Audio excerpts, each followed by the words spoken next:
오늘도 열심히 이빨을 털고 있습니다.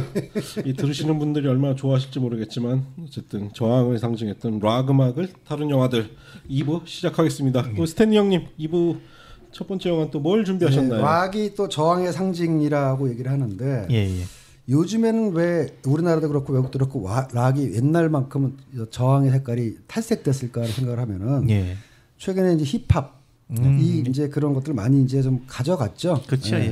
근데 이제 락 같은 경우는 때로는 개인적이고 때로는 사회적인 메시지가 있었다면은 제가 뭐 힙합을 많이 듣지는 않아서 모르겠습니다만 힙합은 그거보다는 좀 개인적이고 사적인 부분에 대한 어떤 불만 표출 내지는 뭐 저항 뭐 이런 게 좀 강한 것 같은데 뭐 제가 이제 힙합을 많이 듣지는 않지만 8 Miles 에미넴의 8 Miles 저도 굉장히 인상적으로 봤습니다. 그래서 아까 얘기했듯이 락의 저항 부분을 힙합이 많이 가져가면서 이렇게 되지 않았을까. 근데 오늘은 저항과 관련된 락의 영화를 얘기를 하자면은 우리나라에서 락앤롤 보트라는 제목으로 원래 제목은 이제 The Boat That Rocked죠. 감독이 빵빵해요.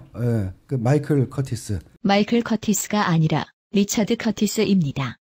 이런 무식한 스텔리님. 마이클 커티스. 우리나라에서 거의 뭐 추앙받고 있다라고 볼 수 있는. 제가 좋아하는 너팅힐의 감독이죠. 노팅힐에서 리처드 커티스는 연출이 아닌 각본가입니다. 이런 무식한 진행자 새끼, 자기가 좋아하는 영화라면서 감독도 제대로 모르는 무식한 새끼. 노팅힐부터 시작해서 그 뭐죠? 그 르네 젤류가 나왔던 그 브리짓 존스의 일기부터 시작을 해서 가장 최근에 나왔던 어바웃 타임 같은 경우도 이제 그렇죠. 어바웃 타임 각본을 썼던가 그렇죠? 뭐 각본이 감독이 그 무리들이 있어요. 그 맨날 서로 야 이번엔 네가 감독하고 그러니까. 내가 뭐 프로듀서하고 내가 이번엔 시나리오 쓰고 또 제가 연출하고 그래 아주 그 쿵짝이 잘 맞는 그 프로덕션 이름이 뭐였죠? 워킹 타이틀이죠. 워킹 타이틀 그 몇몇 친구들이 있습니다. 그 명가 영국의 어떤 그 영화 제작사로서 그렇죠. 명가의 반이라도 로맨틱 코미디의 명가. 그렇죠. 요즘은 좀 장르를 다양하게 만들고 있어요. 요즘은 뭐 저 팅커텔러 솔저 스파이인가 뭐 이런 좀 어두운 영화도 만들고 그 영화사의 작품인데요. 요게 아까 팟캐스트 얘기를 잠깐 하셨습니다만은 스토리가 이겁니다. 처음에 시작할 때 1966년 락이 온 세상을 흔들고 있을 때도 BBC에서는 음악 방송을 45분밖에 해주지 않았다. 사람들이 스스로 음악을 듣기 위해서 해적 방송을 만들었다. 이래가지고 그 영국 그 바닷가에 북해죠 그러니까 거기다가 이제 약간 고물 화물선 하나 빌려가지고 라디오 방송국을 차려서 바다를 떠돌면서 전파 사용 허가도 받지 않고 원래 이 전파라는 거는 일종의 공공재이기 때문에 그렇죠. 반드시 허가를 받고 써야 되는데 얘들 그냥 전파를 그냥 허가도 받지 않고 사용하면서 24시간 동안 락만 틀어주는 방송을 시작했다라는 설정이죠. 요거 약간 저거 비슷하지 않습니까? 펌프 업 더 볼륨. 펌프. 볼륨을 높여라. 볼륨을 높여라. 살짝 그 설정하고 비슷해가지고 처음에 이 영화 나왔을 때 이거 왜 짝퉁 영화야. 그 볼륨을 높여라도 허락받지 않은 해적 방송이고 이제 그거는 이제 젊은이들의 어떤 해방구라는 걸로 했는데 요거 같은 경우는 이제 좀 더 함의가 있는 게 그렇게 해서 해적 방송이 온 국민적 인기를 끌게 되니까 정부에서 대책 회의를 합니다. 수상이 이제 이거 이대로도 놔둬도 되는 거야. 왜냐면은 거기서 음악만 트는 게 아니라 당시 그 고상한 영국 정부의 관료들이 보기에는 음악만 트는 게 음악 자체도 마음에 안 들고 음악도 워낙 그 고상한 그 시각에서 봤을 때는 마음에 안 들고 거기 나오는 DJ라는 것들이 대사가 참 온갖 음담 패설과 참 정말 입에 담지 못하는 요즘 이제 팟캐스트를 공격할 때 많이 하는 것들이 정제되지 않은 발언이라든가 욕설 이런 것들을 이제 많이 트집을 잡고 있지 않습니까? 그렇듯이 이제 영국 강요회에서는 격분하면서 수상이 이거 이렇게 내버려도 되겠어? 그때 이제 카카 제가 해결하겠습니다. 라고 이제 문화부 장관에 해당되는 강요가 나와서 이제 해결하겠다라는 사람이 바로 케나스 브라나. 그래서 케나스 브라나가 야 해적 방송 때려잡을 방법이 없겠니? 그랬더니 이제 그 하수인이 간단하죠. 금자는 법을만. 그러니까 처음에는 이걸 규제할 법이 없어. 때려잡고 싶은데 어떻게 때려잡고 했더니 법을 만들면 되죠. 이래서 이제 우리나라랑 똑같구만. 바로 이제 아까 얘기하셨던 조금 현재 그 통신법인가요? 방송법인가요? 방송법 개정안이. 그러니까는 당시에 김어준 씨가 나는 꿈 쌀 때 얼마나 때려잡고 싶었어. 근데 충분히 때려잡을 수 있었다면 때려잡았을 거예요. 왜냐하면 당시에 미네르바라는 사람이 이제 잡혀갈 때 전기통신기본법인가? 당시에 내 기억에 의하면은 청와대에서 하명이 내려왔을 때 야 저 새끼 좀 족쳐 됐을 때 웬만한 다른 검사들은 잡아놓을 방법이 없거든. 합법적으로 미네르바를 잡아놓을 방법이 없으니까 이건 사건이 안 되겠는데 하고 다 빠졌을 때 제가 한번 해보겠습니다. 그래가지고 그 육법 전서의 지식을 활용해서 막 법조항을 뒤지다 보니까는 전기통신기본법에 보니까 이거 엮을 수 있는 조항이 있네. 이래가지고 이제 미네르바가 엮어서 들어간 거 아니겠습니까? 예, 그렇죠. 한 가지만 우리가 좋아하는 경향신문의 정 기자님이 미네르바 또 집중 취재를 했는데 미네르바 여전히 음모론 있잖아요. 글 쓴 사람 다른 사람이다. 그거 진짜 음모론입니다. 왜냐하면은 이 양반이 미네르바 아주 집중 취재를 해봤는데 그 미네르바 그분이 이전부터 소라넷인가 어딘가에 소라넷에 또 다른 자기 스스로가 아니라 또 다른 어떤 자아를 하나 만들어서 거기서 계속 글을 쓰고 그랬었대요. 미네르바가 구속됐을 당시 중앙일간지의 기사가 생각나는군요. 검찰에서 발표한 걸 그대로 쓰는 건데 전문대 졸업. 그러니까 한마디로 전문대 졸업한 놈이 무슨 경제 분석 기사를 쓰겠느냐. 깨려고 하는 그런 노골적인 언사들이 그러니까 있지. 아니 전문대 졸업하면 좋은 걸 못 쓰나? 뭔 개소리야. 근데 아직 그게 한국 사회에 또 먹히지 않. 그 언론에서 나오는 그런 것도 워낙 많잖아요. 최근에 나온 뭐 기사 좀 보면은 사실은 우리 진보 진영의 문제인데 그 문제점은 여전히 미네르바 관련된 음모론이 먹히는 이유는 진보 진영에서 야 전문대 나온 사람이 어떻게 이런 글을 쓸 수가 있어? 그게 이 시각이거든요. 그게 먹히는 게 결국 그 전문대라는 타이틀 때문이니까. 그러니까 소위 진보라는 것들이 안 되는 거죠. 그렇게 따지면은 왕후장상의 시가 따로 있습니까? 조금 옛날 얘기지만 명나라를 건국한 주원장은 걔 잡놈이었고, 그렇죠. 한나라를 건국한 한고조 유방도 동네 양아치였단 말이지. 동네 깡패 두목이었죠. 동네 깡패. 그러니까 그 사람은 신분이나 교육이 문제가 아니라 그 사람 자체가 문제인 건데 우리나라의 뿌리 깊은 어떤 서열 학력 때문에 그렇게 된 것이고, 어쨌든 다시 이제 락큰롤 버터로 돌아오면은 이놈을 때려잡아야 되겠는데 법이 없어. 법을 만들면 된다 그래. 마치 팟캐스트를 때려잡고 싶은데 법이 없으니까는 이번에 새로 법을 개정하겠다라는. 그래서 참 락큰롤 버터를 보면서 야 지금 팟캐스트를 둘러싼 지형과 환경을 이렇게 참 정확하게 대비시켜준 영화가 있을까라는 게 이제 들었고요. 그거는 이제 사이드로 영화 외적인 얘기고, 영화 자체는 굉장히 유쾌하고 재미있고 리차드 커티스의 작품답게. 그렇죠. 그렇다고 리차드 커티스 작품을 보면 한결같이 유쾌하고 재미있고 그렇지만 그러니까 재미있는데 그렇다고 해서 이야기 자체가 가벼운 건 없거든요. 아 그럼요. 사실 이야기 자체의 본질이 굉장히 어떻게 보면 심오하고 좀 핵심적인 얘기들을 하고 있고, 그럼 그건 뭐 노팅힐이든 러브 액츄얼리도 아마 리차드 커티스가 했었죠. 그런 걸로 기억하고 그러니까 세 개 다 공통점이 사람과, 그러니까 인간과 사회에 대한 그런 인간성에 대한 아주 사랑이라든가 뭐 여러 가지 그 심오한 주제를 얘기하고 있음에도 불구하고 그걸 인상 팍팍 쓰면서 얘기하지 않고 사람들이 다 알아들을 수 있는 어법으로 얘기한다는 점에서 아주 좋았는데, 이번에 락큰롤버터도 마찬가지예요. 그 양반 영화의 특징을 보면은 캐릭터들이 작은 캐릭터마저도 굉장히 사랑스럽게 묘사를 하죠. 이번에 락큰롤버터도 이제 온갖 다양한 캐릭터가 나오는데, 필립 세이머 호프만이 이제 인기 DJ 중에 하나로 해서 미국인 출신으로 유일하게 그 해적 방송에 참여하고 있는, 그렇지만 이제 거기서도 이제 살짝 그 미국인에 대한 영국인들의 시각이 보이는 건데, 영국인들하고 화합하는 척하면서도 사실은 I'm the best 이래가지고 은근슬쩍 영국 사람들을 깔보는 듯한 미국인들의 거만함 요거 보이고, 필립 세이머 호프만과 그 대적을 이루는 영국 출신의 또 대결하는 그 사람한테는 또 약간 정통주의, 미국 너희들이 좀 한번 뭐 얼마나 하겠어. 근데 그 말고도 뭐 워낙 다양한 캐릭터가 등장하기 때문에 이건 보시라고 말할 수밖에 없고. 이 영화를 듣다 보니까 어떤 좌파들, 그러니까 운동권 진영에서 나왔던 영화들의 가장 큰 문제점이 이 영화들에는 이데올로기만 있고 인간에 대한 애정이 없다는.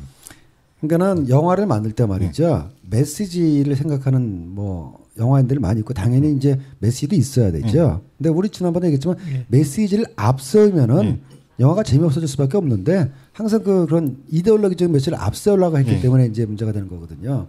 여기는 메시지 없어요. 그냥 보고 즐기면, 아니 그 필립 커티스가 2009년에 영화 만들 때 한국에서 팟캐스트 지역에서 이런 걸 예측이나 했겠어요? 말도 안 되는 얘기지. 근데 나는 그 영화를 통해서 어쩌면 이렇게 팟캐스트를 둘러싸고 벌어지는 한국의 지형과 유사할까. 즉 마음에 안 드는, 권력자들의 마음에 안 드는 얘기를 떠들고 다니는 인간을 입에 재갈을 물리고 하는 싶어하는 그 심리를 그 영화에서 묘사를 한 게 지금의 상황에도 묘사가 되는 거고, 그렇게 따지면 2000년 전에 그 예수 시절에서도 그 예수라는 당시에 뭐 종교인, 랍비, 혁명가, 뭐라고 또 신의 아들 뭐라고 칭하였던 그 하고 다니는 메시지가 정통 유대교의 교리일 때는 아주 마음에 안 드는 거였거든. 그 입에 재갈을 물리기 위해서 예수를 채용한 거 아니겠습니까? 그렇죠. 그런 것들 맞죠. 그리고 예수는 그때 내 입을 막으면은 돌들이 소리치리라. 나는 그래서 이번에 그 락앤롤 보트와 최근에 팟캐스트를 제작하려는 현재 지연과 보면 드는 생각에 예수님 말씀이 떠오르는 거예요.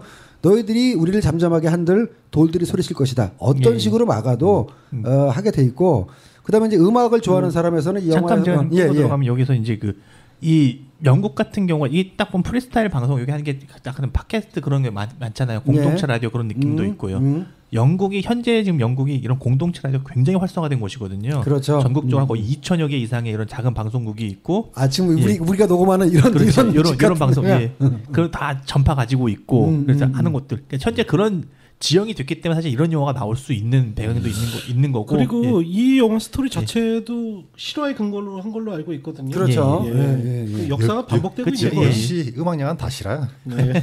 그만큼 음악이라는 게 우리 일상생활에서 떼놓을 수가 없는 예술 매체이니까. 그렇죠. 그래서 당연히 음악 영화답게 이 영화에서도 온갖 우리가 알고 있는 올드락의 그 아주 주옥 같은 레퍼토리가 많이 나오고 있고요.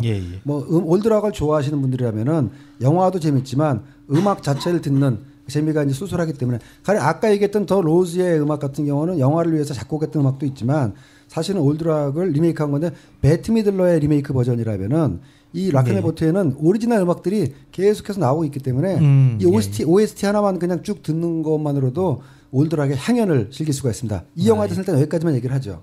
저도 못 봤는데 요거 한번 봐야겠네요. 우리가 보고 본받아야지. 그렇죠.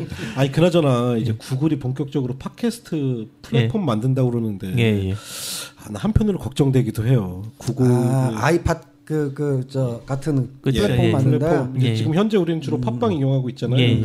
그런 플랫폼을 만든다 그러는데 이제 거기에 그러면 다들 이제 또 몰릴 수밖에 없는데. 그렇죠. 과연 구글에서 이제 그걸 통해서 뭐 앞으로 어떻게 하려고 그럴까? 그거는 봅시다. 왜냐면은 저는 뭐 걱정될 수도 있지만 걱정 안 될 수도 있는 게 이건 뭐 제가 전문가는 아니지만 구글이 들어오면은 네이버 금방 훅 갈 줄 알았잖아요.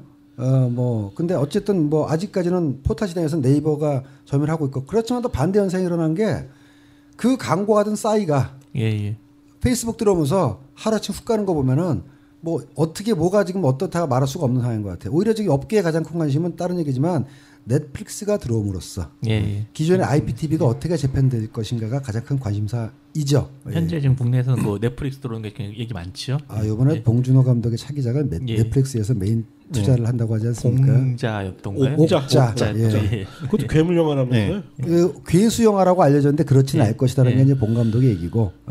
이제 알려진 걸로는 그 옥자에 나오는 괴물이 그냥 우리가 생각하는 그 괴물의 괴물이 아니라 개라는 얘기가 있다. 약간 그러니까 동물과 인간의 교감이라는 얘기도 있어요. 저는 그 뉴스를 보면서 제가 이제 뭐 간단하게 페북에 적었습니다만 격세지감과 함께 온갖 미묘한 즉 한국에서 영화를 만들면 이제는 미국에서 투자를 하고 빌 라이나 여자 누구죠? 틸다 스윈튼이나 이런 사람들이 참여한다라는 걸 듣고 정말 묘한 감정이 듭니다. 아이고 누구는 투자 받으러 중국 다니고 나 투자 받는다는 얘기 안 했어요. 그냥 시장을 보러 다녔어요. 뭐 이제 또 이어서 제가 The Song Remains the Same이라는 영화인데 이거는 저 박원님이 얘기하실 그 핑크 프로이드 영화하고도 어쩜 연관될 수도 있는 거예요. 물론 이제 장르는 완전히 다릅니다. The Song Remains the Same은 다큐멘터리인데 왜 제가 이제 박원님 영화하고 연관을 짓자면은 그 핑크 프로이드하고 레드 제플린은 그 락이 다양한 형태로 그러니까 처음에 락앤롤에서 시작을 해서 알다시피 락이라는 것 자체는 그 재즈, 브루스 그런 것이 이제 리듬 앤 R&B로 승화되고 거기에 이제 약간의 컨츄리까지 깔린 상황에서 거기에 이제 그 척 베리로 시작되는 그 리듬감과 박진감이 들어가면서 락앤롤이 된 거 아니겠습니까? 여러분이 락 음악이 어떻게 시작된지 궁금하시다면 백투더퓨처 1편을 보세요. 거기서 아주 우회적으로 재밌게 설명을 하고 있습니다. 락 음악의 시작은 락앤롤의 미래. 락 음악의 시작은 미래인으로부터 시작. 미래인에서 마티로부터. 그래서 통화하잖아요. 나 사촌 마빈인데 이 음악 한번 들어봐.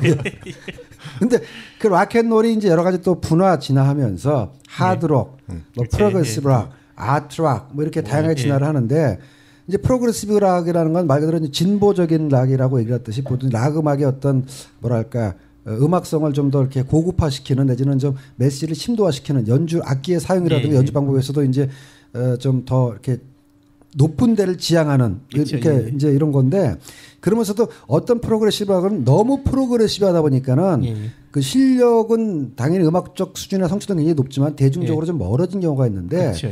그 핑크 플로이드하고 레드 제펠린은 그런 프로그레시브 락 계열에 있어서도 일정 정도 대중성을 획득한 그렇죠. 그룹이란 말이죠. 특히 이제 레드 제펠린은 일설에서는 그게 무슨 프로그레시브 락이냐 그냥 하드락 그룹이지 라고 얘기하는 사람도 있지만 하드락으로 분류하는 경우 더 많죠. 더 많죠. 왜냐하면 이제 기본적으로는 하드락 기본적으로 밴드인데 하드락입니다. 레드 제플린은 모든 장르를 다 다뤘던 밴드죠. 그렇죠. 사실 제가 아까 박원님이 이제 비틀즈에 필적할 만한 밴드가 누가 있냐 그러면 나 입장에서는 레드 제플린이에요.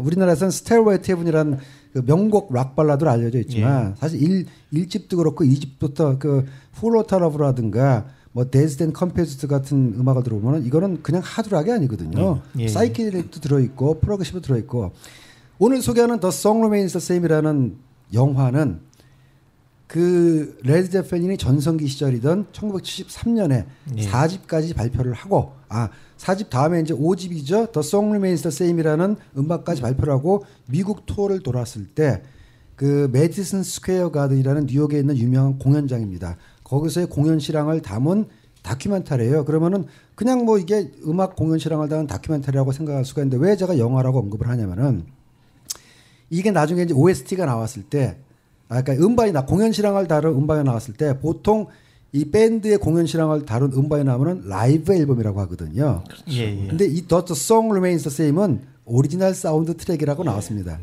왜냐면 이게 그냥 다큐멘터리가 아니라 구성이 세 가지로 되어 있어요.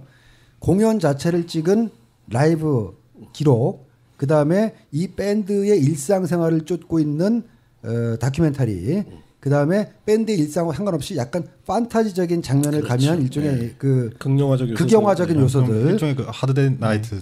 그렇죠. 그런 식으로 가령 첫 장면에서 그 매니저인 그 피터 그 사람이 뭐더라 하여간 매니저가 나와가지고 무슨 30년대 갱스타처럼 이렇게 막 기관총을 난사한다든가 아니면은 이제 그 싱어의 로버트 프렌트가 또 레인송을 부를 때 마치 자기가 무슨 아더왕의 원탁의 기사처럼 이렇게 뭐 배를 타고 신천지를 나서 떠난다든가 이런 식의 구성을 하고 있기 때문에 단순한 공연 영화라는 볼 수는 없고요. 일종의 이제 말하자면 다큐멘터리 플러스 뭐 디스 스파이널 텍 같은 그런 계열에 포함될 수 있는 거죠. 그런 식의 영화의 전통을 그대로 이어받은 게 이제 근래 나온 영화 중에 이제 메탈리카 영화 메탈리카 스루던 네번가 그 영화가 형식이 거의 유사하죠. 예. 근데 이거는 이제 뭐 역시 보셔야 되겠습니다만 이 영화 제가 언급하는 이유는 음악이 좋아서요. 역시 레드 제플린의 음악은 뭐 거기에 이론을 걸 여지가 뭐가 있겠어요. 이 영화 또한 저한테는 이제 제 세대의 아픈 추억. 처음에 이것의 백판과 저희가 음반을 선수는 이거거든요. 백판을 산다. 라이센스를 산다. 라이센스에서 잘리거나 제대로 수록곡이 빠지면은 원판을 산다. 그다음에 CD를 산다. 그래서 이 음반도 저한테 4개의 버전이 있는데 역시 이 영화 또한 제가 음악을 들으면서 이 공연을 얼마나 실제로 볼 수 있을까를 참 갈망했는데 이것의 실제 공연을 본 건 역시 1999년이 다 돼서 한국에서 90 몇 년쯤에 제가 미국에 출장을 가니까 DVD가 한창 나오듯이 96, 7년도에 드디어 The Song Remains the Same이 DVD로 나왔더만요. 그래서 내가 상상만 하던 레드 제펠린의 매든 스퀘어 가든 공연을 육안으로 볼 수가 있었는데 그때의 감동은 더 로즈보다 더 셌지 사실은. 그래서 딱 이것만 얘기할게요. 그 아까 이제 제니스 조플린 노래할 때 접신의 경지라는 얘기를 했는데 그 이 영화에서 이제 그 유명한 발라드 그 브루스 넘버 Since I've Been Loving You를 부를 때 로버트 프렌트가 보컬을 하면 말이죠. 그 관객들이 강신의 경지를 보입니다. 그 로버트 프렌트의 보컬과 지미 페이지의 그 블루지한 끈적끈적한 기타가 흐를 때 관객들이 그 음악에 맞춰서 흐느적 몸을 흔들고 특히 어떤 여성 관객 인도계를 보이는 여성 관객이 거기에 이 내맡기는 그 몸을 내맡기는 모습이 이 사람이 어떤 그 종교적 상태에서 극한의 어떤 접신의 경지에 강림을 받았을 때 보이는 그 표정이 나오는 거죠. 그래서 저 현장에 내가 있지 못했다라는 게 너무나 아쉬웠던 뭐 그런 기억이 납니다. 예. 예. 그 레드 제플린이 얼마나 위대한 그룹인가 제가 말씀드릴게요. 락 밴드들이 음반 좀 팔았다 하면 왜 골든 디스크라고 그래서 나오잖아요. 예. 이제 나라마다 기준은 틀린데 미국에서 락 밴드들은 대부분 골든 디스크 했다고 홍보 많이 해요. 이게 50만 장이에요. 예. 조금 팔았다 하면은 이제 플래티넘 디스크. 예. 그 100만 장 팔면 플래티넘 그렇죠. 디스크를 주는데 레드 제플린은 예. 기본적으로 앨범들이 다이아몬드 디스크라고 1000만 장. 그러니까 상업적으로 성공을 하거든 엄청나게 되게 성공한 밴드죠. 그 음악성에 대해서 폄하를 당하기 마련인데 음악적 상업적 성공을 다 거뒀다는 점에서 레드 제플린 업적은 불멸한 것이고 물론 이제 한계를 지적한 사람도 있어요. 백인 중산층의 음악이다. 흑인들이 레드 제플린 듣는 거 맞느냐? 걔들이 갖고 있는 음악적 지향점이라든가 어떤 그 내용이라든가 가사라든가 이런 것들 자체가 다 먹고 살만한 백인들의 노래다라는 비판도 있습니다만은 전 이거 떠나서 얼마 전에 그 오바마 한 2, 3년 전 유튜브 보면 이런 영상이 돌아다녀요.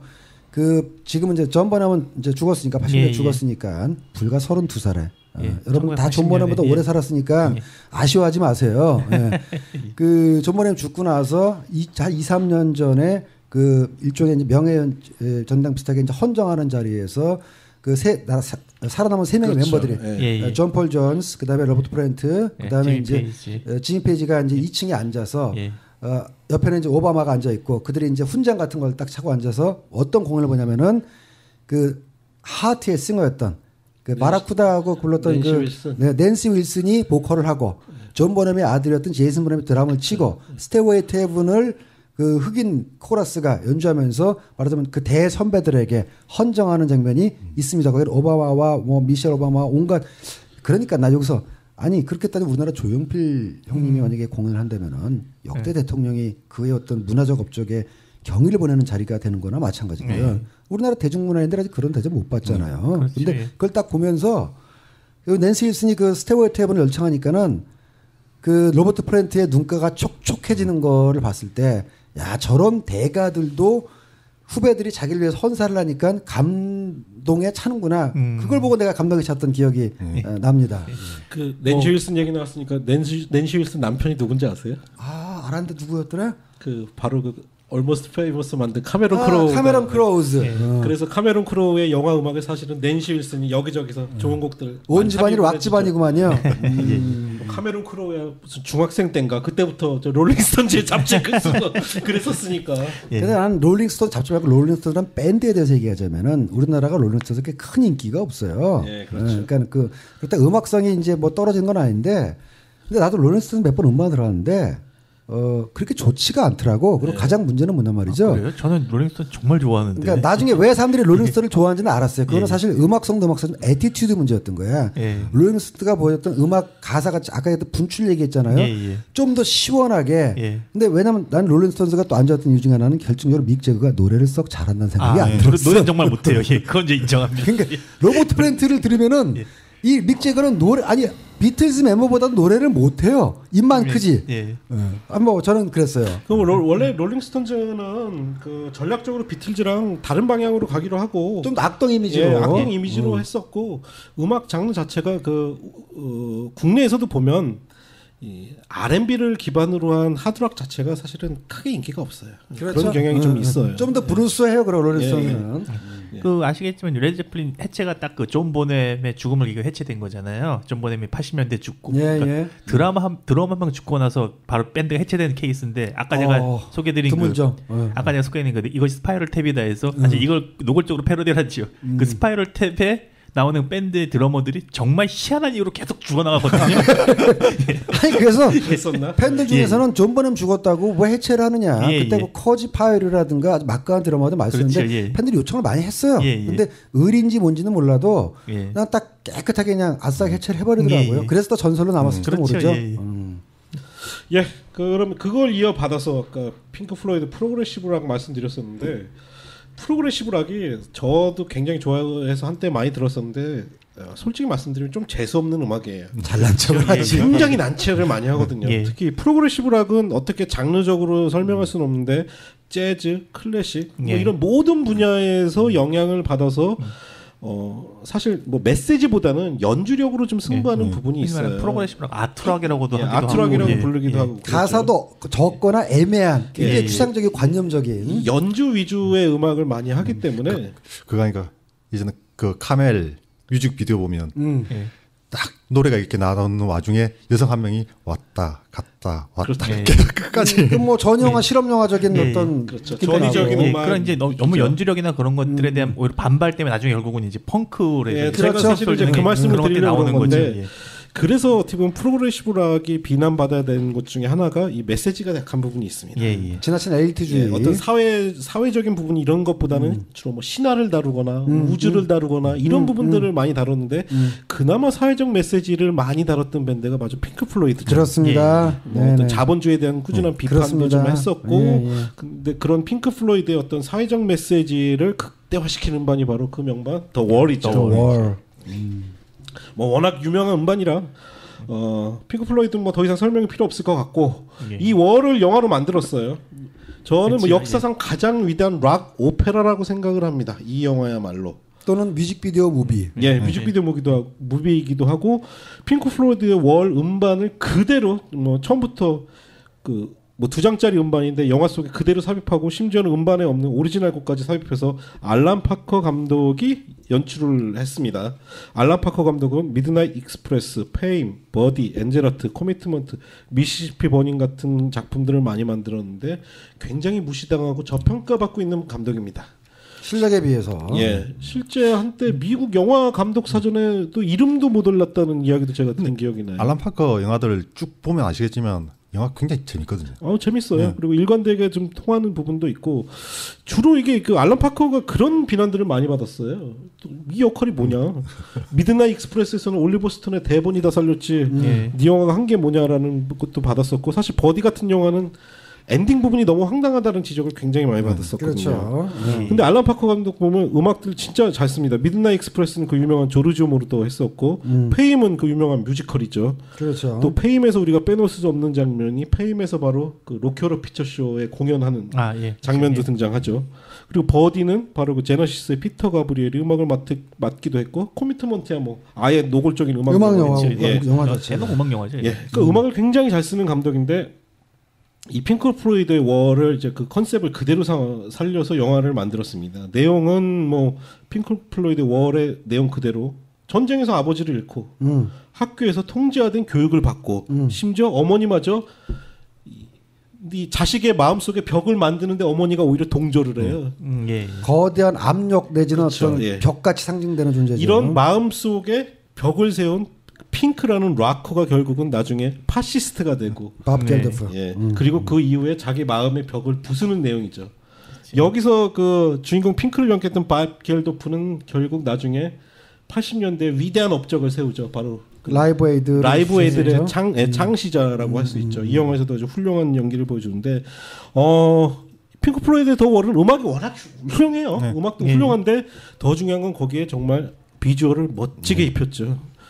얼마 전에 다시 봤는데 지금 나이를 처먹어가지고 어렸을 때만큼 충격은 좀 없더라고. 그게 그 월 이후에 거기서 나온 이미지들이 굉장히 소비가 많이 됐어요. 그렇죠.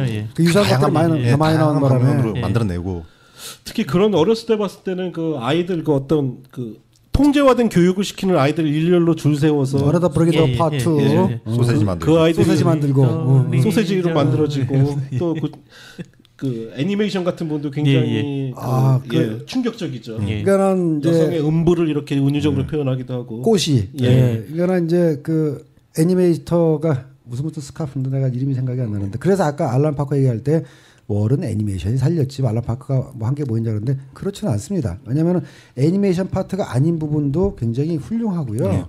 그거 자체가 가능했던 게 알란 파커가 이제 뮤비 감독으로 광고 감독으로 이미 어느 정도 일가를 이루었기 때문에 그 음악과 영상을 매칭시킨다는 게 그렇게 간단한 작업이 아니거든요.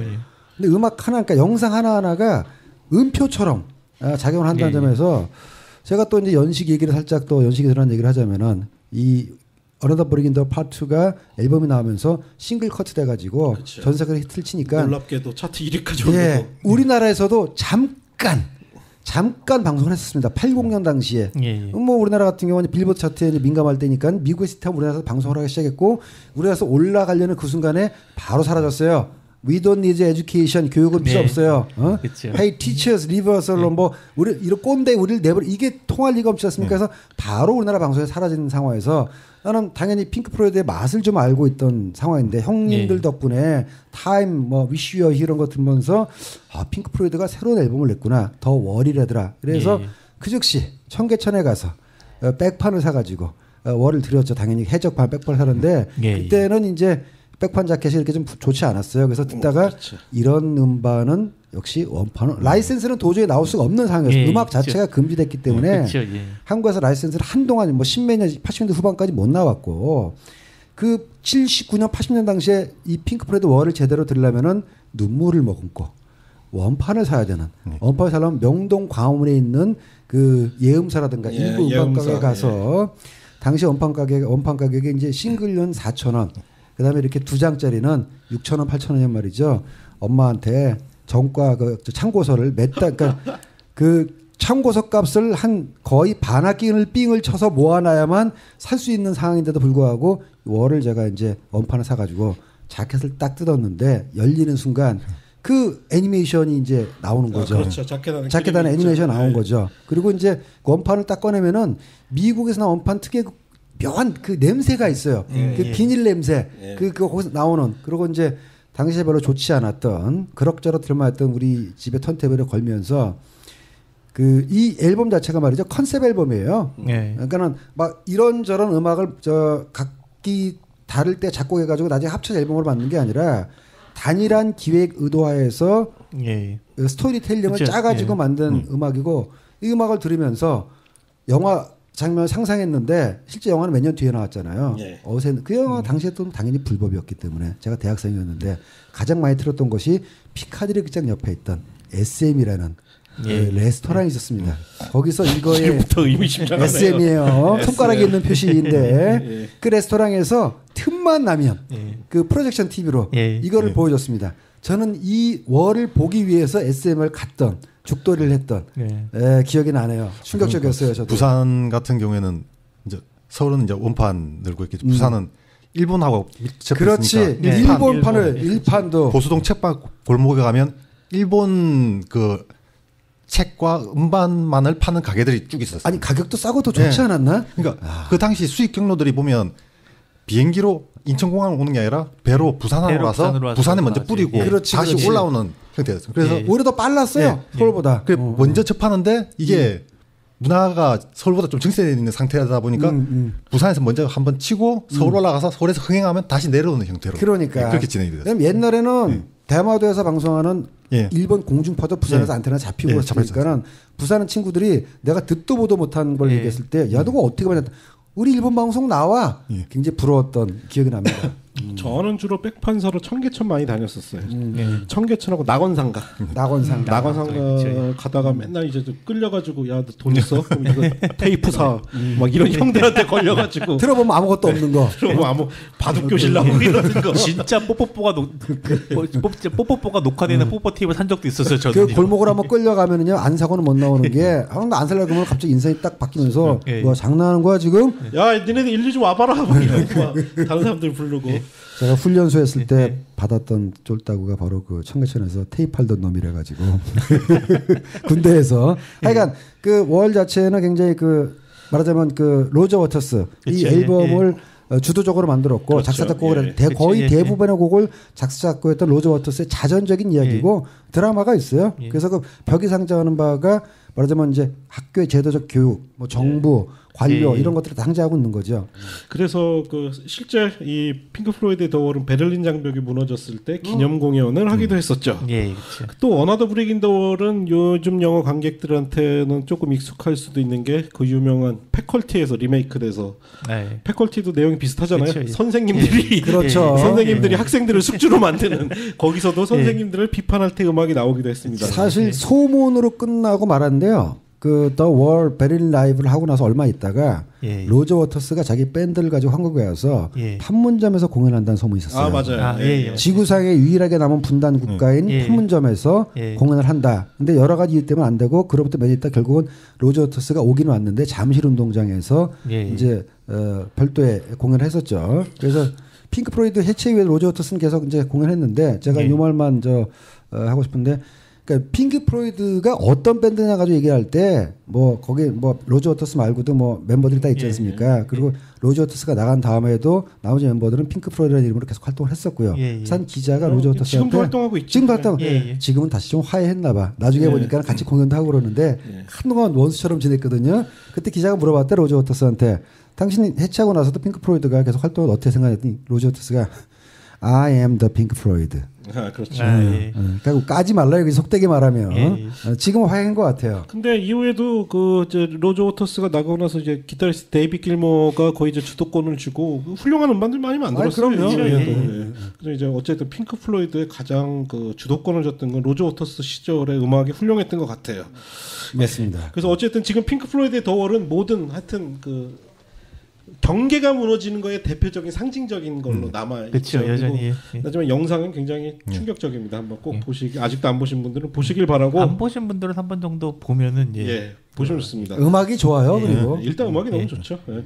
그리고 핑크 플로이드 음악은 혹시 모르시는 분들 계시면 그 최고 명반이 닥 사이드 오브 더 문이잖아요. 그렇죠. 예.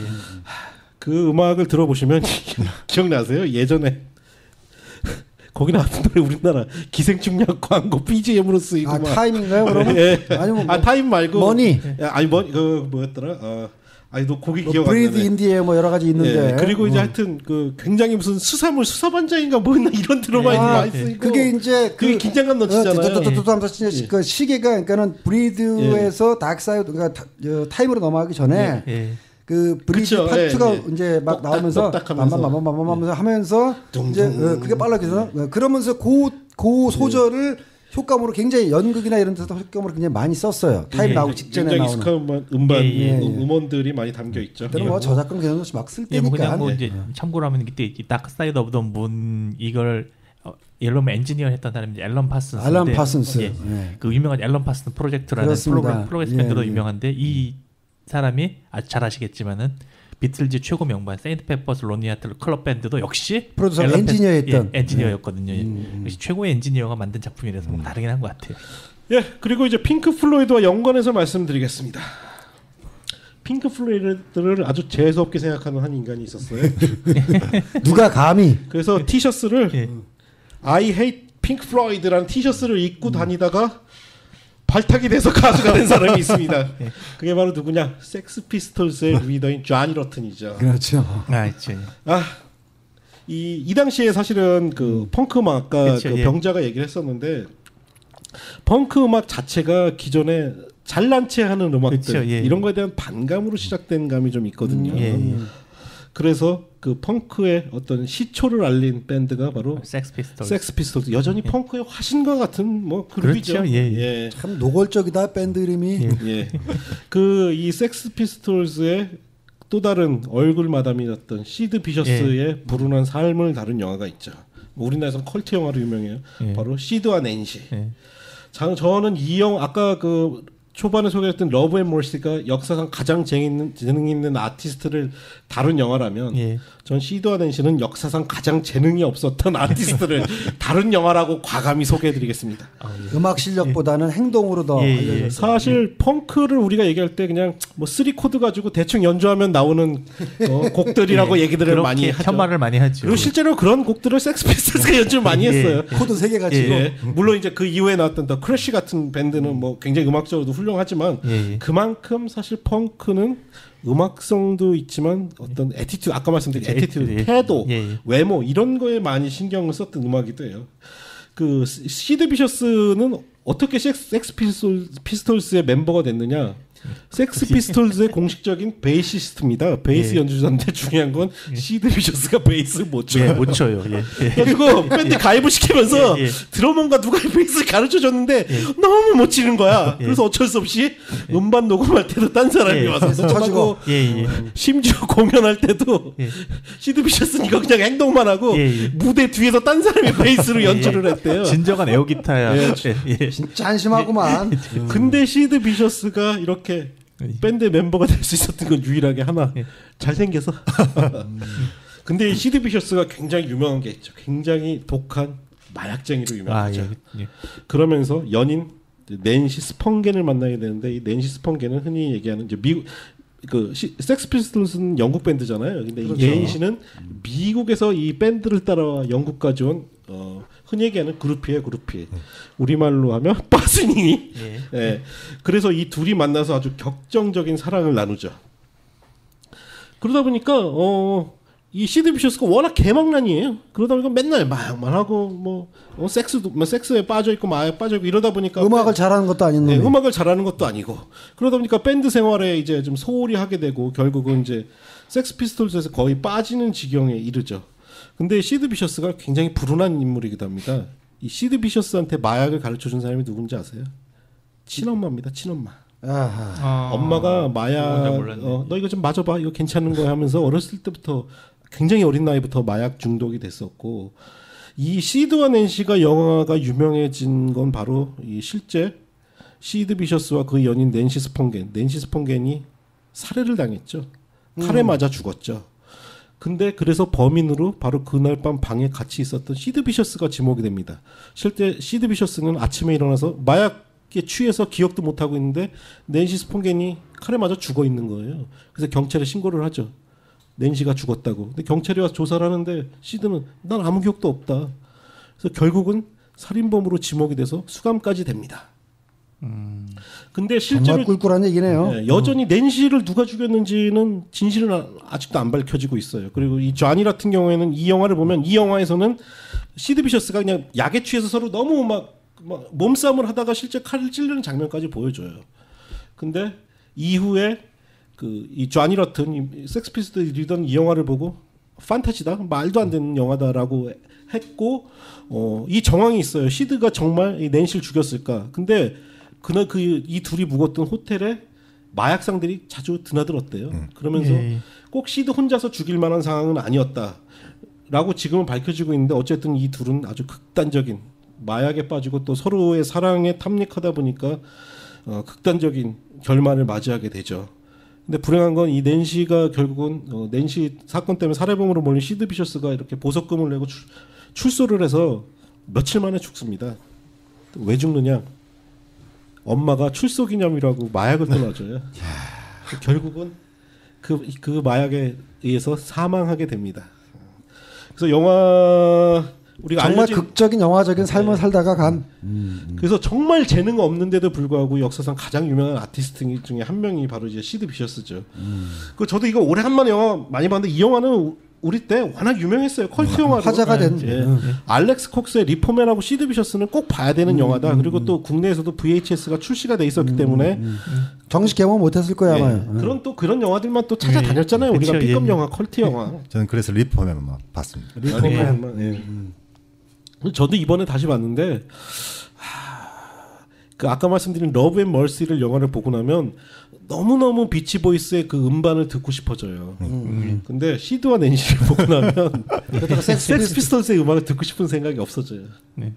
예, 굉장히 아주 암울한 영화고 이 영화 한번 보시면 젊은 나이에 자기 젊음을 소비한 락커의 전형적인 모습을 보실 수가 있습니다. 영화 굉장히 암울합니다. 아마 여기서 좀 제 영화를 좀 이어가는 게 좋을 것 같아가지고 괜찮을까요? 그래야죠. 제 영화를 이어가는 게 좋을 것 같아요. 제가 이번에 소개해드릴 영화가 딱 그 디트로이트 메탈 시티라고 하는 사실 이거는 차고를 잠깐 그 디트로이트 락시티라는 영화가 또 따로 있어요. 미국 영화인데 그 터미네이터 2에서 그 소년으로 나왔던 그 누구죠? 그 존 코너 에드워드 폴롱이 그 키스의 공연을 보러 가기 위해서 헤매는 얘기인데 제가 디트로이트 메타시티가 그 영화인 줄 알고 찾다가 이건 뭐지 이러고 봤다가 정말 뒤집어졌던 영화입니다. 꼭 소개를 부탁합니다. 디트로이트 메탈 시티에 아까 말씀드린 디트로이트 락시티하고 완전 다른 영화입니다. 절대로 디트로이트 운동하지 락시티도 마시고요. 훌륭한 영화예요. 예. 네. 예. 이 영화는 솔직히 말씀 저는 이건 영화보다는 만화책 애니메이션으로 보시라고 더욱더 강추드리고 싶은데 예. 애니로 봐야 돼. 저는 만화는 못 봤지만 예. 애니메이션이 훨씬 재밌습니다. 예, 애니메이션 만화보다. 정말, 예. 아니 영화보다. 영화는 솔직히 말해서 영화는 보면은 사실 맹맹해, 맹맹하고 좀 분노가 좀 치밀어 오르는 영화긴 해요. 그러니까 일본 영화 특유의 그런 뭐 이상한 태도도 있잖아요. 맥 빠진 그리고 그 거기서 주인공을 맡은 그 배우가 말이죠. 약간 그 차태현 비스무리하게 생긴 배우인데 그 저기 저 일본 그 아야세 하루카가 나온 그 저기 사이보그 영화 있잖아요. 뭐, 거기서도 이제 그러니까 약간 순둥이 역할 맡으면 자주 나오는 친구고 아마 그 친구가 저기서도 나왔을 거예요. 그 노담에서 유명한 친구인데 일베로 유명한 친구예요. 근데 걔가 메가리가 너무 재미가 없어. 근데 애니메이션이 훨씬 재밌었던 것 같아요. 그러니까 일본 영화의 가장 기본적인 특징이 있습니다. 일본 영화는 굉장히 정적이든지 아니면은 그러니까 일본 확실히 극단적으로 굉장히 정적이나 아니면 정말 너무 미친 듯이 오버해가지고 짜증날 정도로 오버하든지 제가 보는 게 둘 중에 하나거든요. 한국 사람들 일본 영화 싫어하는 게 감정의 오버 과잉이 굉장히 많죠. 정적이거나 지나치게 과잉이거나. 그래서 막 너무 교훈을 줄 것 같아서 막 닭살 넘치고 닭살 생기고 막 이런 영화들이 많죠. 정신 사납고. 오즈 야스시로나 그런 거 보면 너무 정적이어가지고 사실은 영화를 보는데 그냥 조금만 보다가 막 졸릴 것 같고. 지금도 뭐 안경 같은 영화는 보면 이게 영화가 되나 싶을 정도로 하는 영화들은 카모메 식당 이런 거 보면 그냥 잔잔하잖아요. 또 어떤 영화들을 보면은 이렇게까지 오버해도 되나 싶을 정도로 미친 듯이 오버를 하는데 우리가 볼 때는 오버적인 감정 표현이 많죠. 특히 그게 그런 오버적인 감정 표현이 많이 나오는 게 그것도 잘 만들면 후쿠사쿠 긴지처럼 끝내주게 만드는 사람들이 있는데. 발음 좀 똑바로 후쿠사쿠 긴지처럼 끝내주게 만든 사람도 있긴 있어요. 뭐냐면 이 감정 오버된 영화들은 대부분 보면은 일본 같은 경우는 이제 출판 만화가 워낙 출판 만화 대국이잖아요. 그 출판 만화를 원작으로 하는 영화들이 나오면은 대부분의 경우는 거의 대부분 감정의 과잉이 오버가 심해져요. 근데 이 디트로이트 메탈시티 영화는 제가 보는 관점에서 이 감정의 오버라는 면에서는 최고입니다, 최고. 이 오버 연기는 진짜 민망해 정말. 사람 내가 보면서 내가 부끄러워가지고 저걸 어떻게 할 정도로 민망할 정도로 오버 연기를 하거든요. 그건 애니가 있으니까 애니의 느낌을 또 살리려다 보니까. 내용은 간단합니다. 그 어느 시골에 사는 한 친구가 이제 도쿄에 가서 음악을 하고 싶다고 도쿄로 올라갑니다. 원래 이 친구가 좋아하는 음악은 딱 그 시부야 팝 그런 것처럼 일본 말랑말랑한 그 어반 팝이라고 하나요? 그 일본식으로는 굉장히 말랑말랑하고 부드러운 그런 노래를 하고 싶었는데 막상 올라갔는데 의외로 이 친구는 그 데스메탈에 재능이 있는 거예요. 그래서 데스메탈 밴드에 무슨 보컬은 이제 클라우저 2세라고 요한 클라우저 2세라는 닉네임으로 들어가가지고 거기서 뭐 나는 뭐 가사들이고 나는 뭐 어제는 뭐 어머니를 죽였고 뭐 오늘은 아버지를 죽이고 내일은 뭐 누굴 죽일 거고 뭐 살해 뭐 이런 그렇지. 이런 노래 누구를 겁탈하고 뭐 하고 뭐 그런 식의 노래를 부르는 그런 밴드의 밤에는 있는 데스메탈의 악마 같은 밴드, 낮에는 소프트한 발라드를 부르는 가수. 그러니까 비유하자면은 얘는 낮에는 봄바람 휘날리는 이런 거 하는 애야. 완전히 뭐죠? 그 우리나라 그 아까 얘기했던 그 노래 홍대나 그런 데서 버스킹하고 버스커 같은 그런 음악하다 밤에는 죽여버릴 거야. 가사가 아빠를 죽였지, 엄마를 덮쳤지, 형제 자매 다 찔러 죽여주고 이런 노래를 하는 가사의 대부분이 뻑과 킬이다. 아니 일본판 복면 다뤄네. 그렇게 볼 수도 있어요.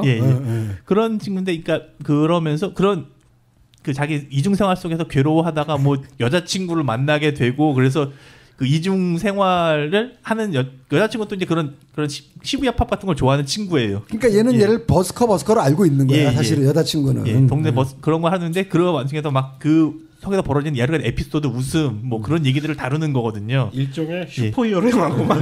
그렇게 볼 수도 있어요. 물론 마지막에 가서 갑자기 이제 뭐가 자기가 정체성을 깨닫고 그걸 받아들인다 뭐 그런 식으로 나오긴 하는데. 그러니까 내가 영화를 재밌게 이 애니메이션 재밌게 봤던 거는. 너무 웃기는데 정말 어이가 없어서 너무 웃기는 거야. 정말. 그러니까 이 정도 되면은 이건 뭐 잘못됐어 틀렸어가 아니라 야 그냥 웃긴다. 그리고 그 정서 얘기를 하셨는데 많은 사람들은 일본 영화 또 일본 대중문화 또는 일본 사람들 만났을 때 그 일본 사람들이 보면 이제 우리가 상대방과의 대화에 굉장히 그 우리가 느끼기에는 과민하다고 그러니까 그렇죠. 예, 조금 예. 재밌는 얘기라 그러면 뭐 이러고 호또 데스까 호또 데스까 이러고 그러니까 우리나라는 막 내가 만약에 재밌는 여기 지금 세 사람 내가 이렇게 얘기하는데 반응이 그냥 시큰둥해 그냥 그래요 재밌네 근데 만약에 내가 일본 사람들이 이 정도 대화를 하면은 호또 이렇게 막 굉장히 그 반응을 올려서 얘기한다. 그게 왜 그러냐면은 일본 사람들은 혼내와 다대마이가 다르잖아요. 그렇죠, 예. 마음속에 감춘 말하고 그러니까 저기 겉으로 드러내는 그 태도가 다르기 때문에 상대방 앞에서는 상대방의 말에 굉장히 과하게 반응해 주는 것 자체가 예의야. 예의입니다. 예. 그러니까 리액션 자체가 예의야. 그러니까 일본 사람들한테는 그렇게 우리가 볼 때는 오버하게 반응하는 게 아주 당연한 일상의 언어인데 우리나라 볼 때는 쟤도 왜 저래? 좀 멍청한 거 아니야? 그런 차이를 한국하고 일본이 극복하기 힘든 거예요. 그렇죠. 예. 그런 게 이제 일본 대중문화를 봤을 때도 우리한테도 어떤 간극으로 다가오는 거지. 벽으로 다가오는 거지. 예. 그래도 그거는 굉장히 웃기는 영화였어요. 한국은 또 그런 오버를 굉장히 싫어하는 게 사람들 그 굉장히 오버하는 사람들한테 보통 지랄한다라고 얘기를 하죠. 그러니까 반대로 중국 영화도 보면 얼마나 시끄러워. 그러니까 지랄은 사실 병명이지 않습니까? 그러니까 그렇죠. 아픈 거예요, 그거는. 그러니까 오버 자체를 이 병으로 취급해서 굉장히 싫어하는 전통들이 있는 것 같아요. 근데 한국 사람들 또 오버를 안 하냐면 그것도 아니거든. 오버 잘해요. 굉장히 열받을 때는 온갖 오버를 다 하면서도 외국 사람들 오버하는 거는 굉장히 또 못 받아들이는 정서적으로. 굉장히 특이한 문화가 있습니다.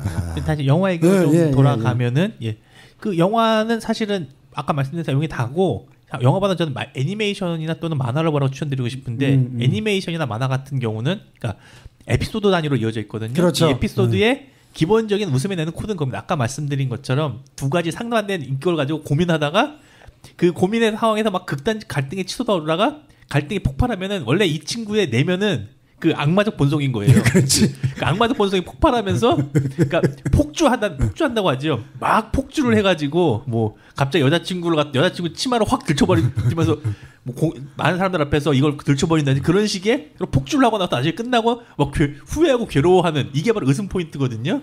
역전과 도치.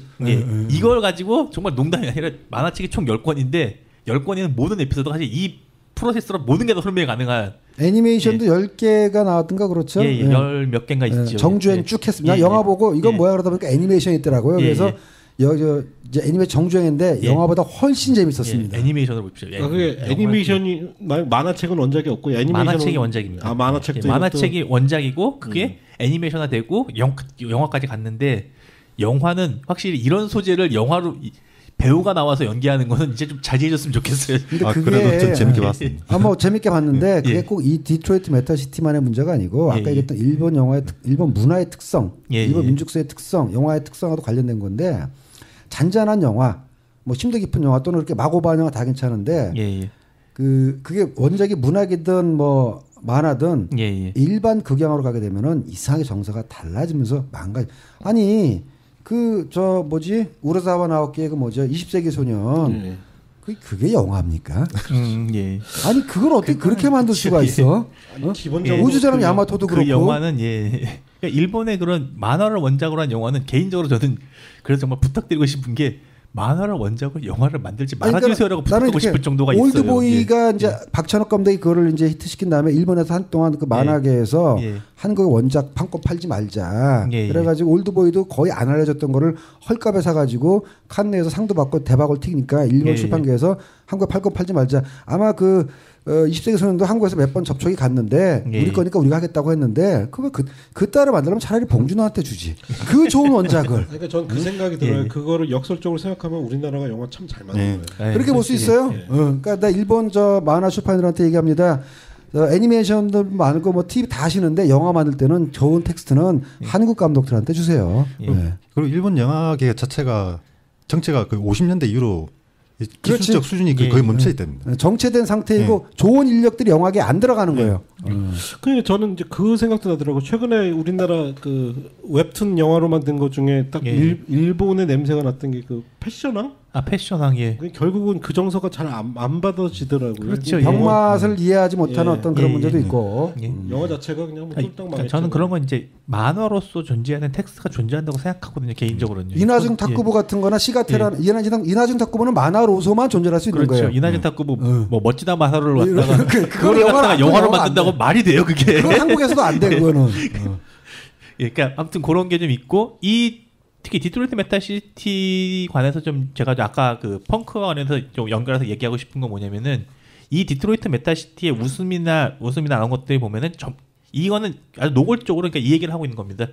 그러니까 애티튜드만이 남은 현재 락 메탈에 대한 것에 대해서 굉장하게 아주 그냥 대놓고 조소하는 만화예요, 사실은요. 그러네요. 그러니까 이 여기서 나오는 보면 만화책 같은데 보면은 여기서 이제 흔히 말하는 데스메탈이라는 이 친구는 데스메탈이라는 걸 하는 밴드지요. 거기서는 모든 게 그냥 메시지가 꼭 필요 없어. 그냥 나는 무조건 살해하고 뭐 주변 여자는 다 뭐 겁탈하고 관광하고 사실 그 메시지만 퍽 이런 식이잖아. 가사. 오로지 그 메시지만 가지고 그 메시지만 전달하는데 거기에 관객 열광한다는 설정도 그렇고 나중에 그 라이벌 밴드 중에는 이제 뭐 실제로 그런 장르가 있는지 모르겠는데 스카톨로지 메탈이라는 장르가 등장을 해요.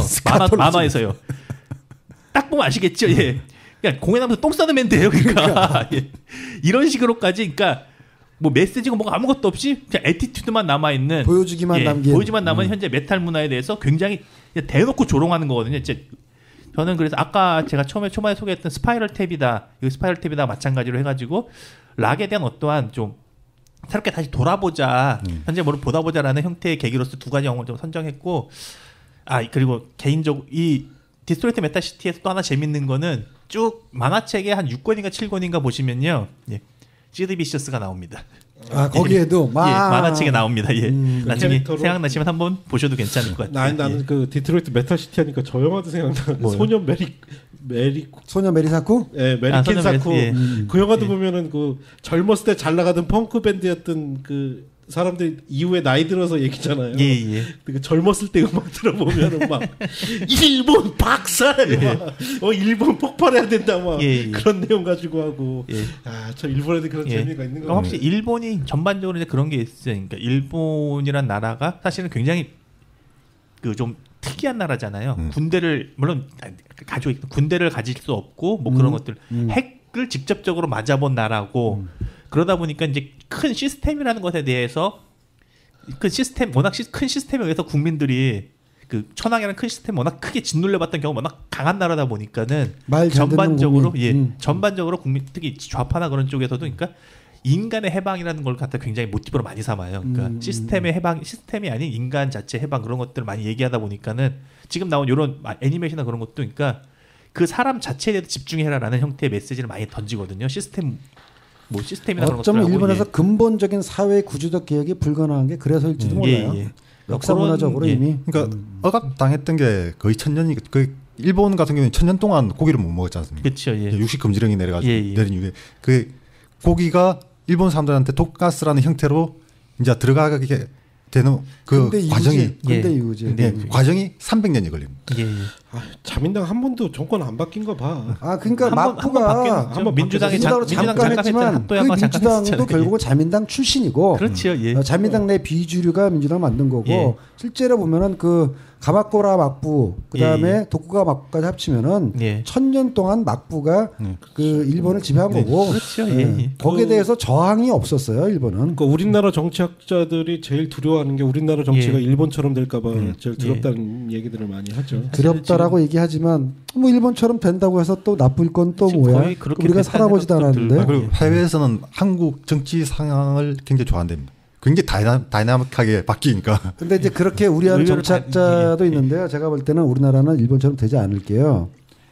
내가 만약에 대통령이 된다. 참 골치 아플 것 같아. 이 한국 사람들처럼 말 안 듣고 이렇게 성격. 자, 우리나라는 역성혁명이 있었어요. 일본에서는 역성혁명이 없었습니다. 아까도 얘기했잖아. 왕후장상의 씨가 따로 있어? 나는 왕 될 게 뭐야? 못 될 게 뭐야? 그래서 중국에서도 계속 왕조 교체가 있었고 우리나라에서도 신라 고려 왕조 교체가 있었는데 일본은 왕조 교체가 없었어요. 천황은 걔들 말로는 만세일계라고 그러잖아요. 뭐 2000년 동안. 그리고 사실은 막부라는 정권이 계속 바뀐 거지.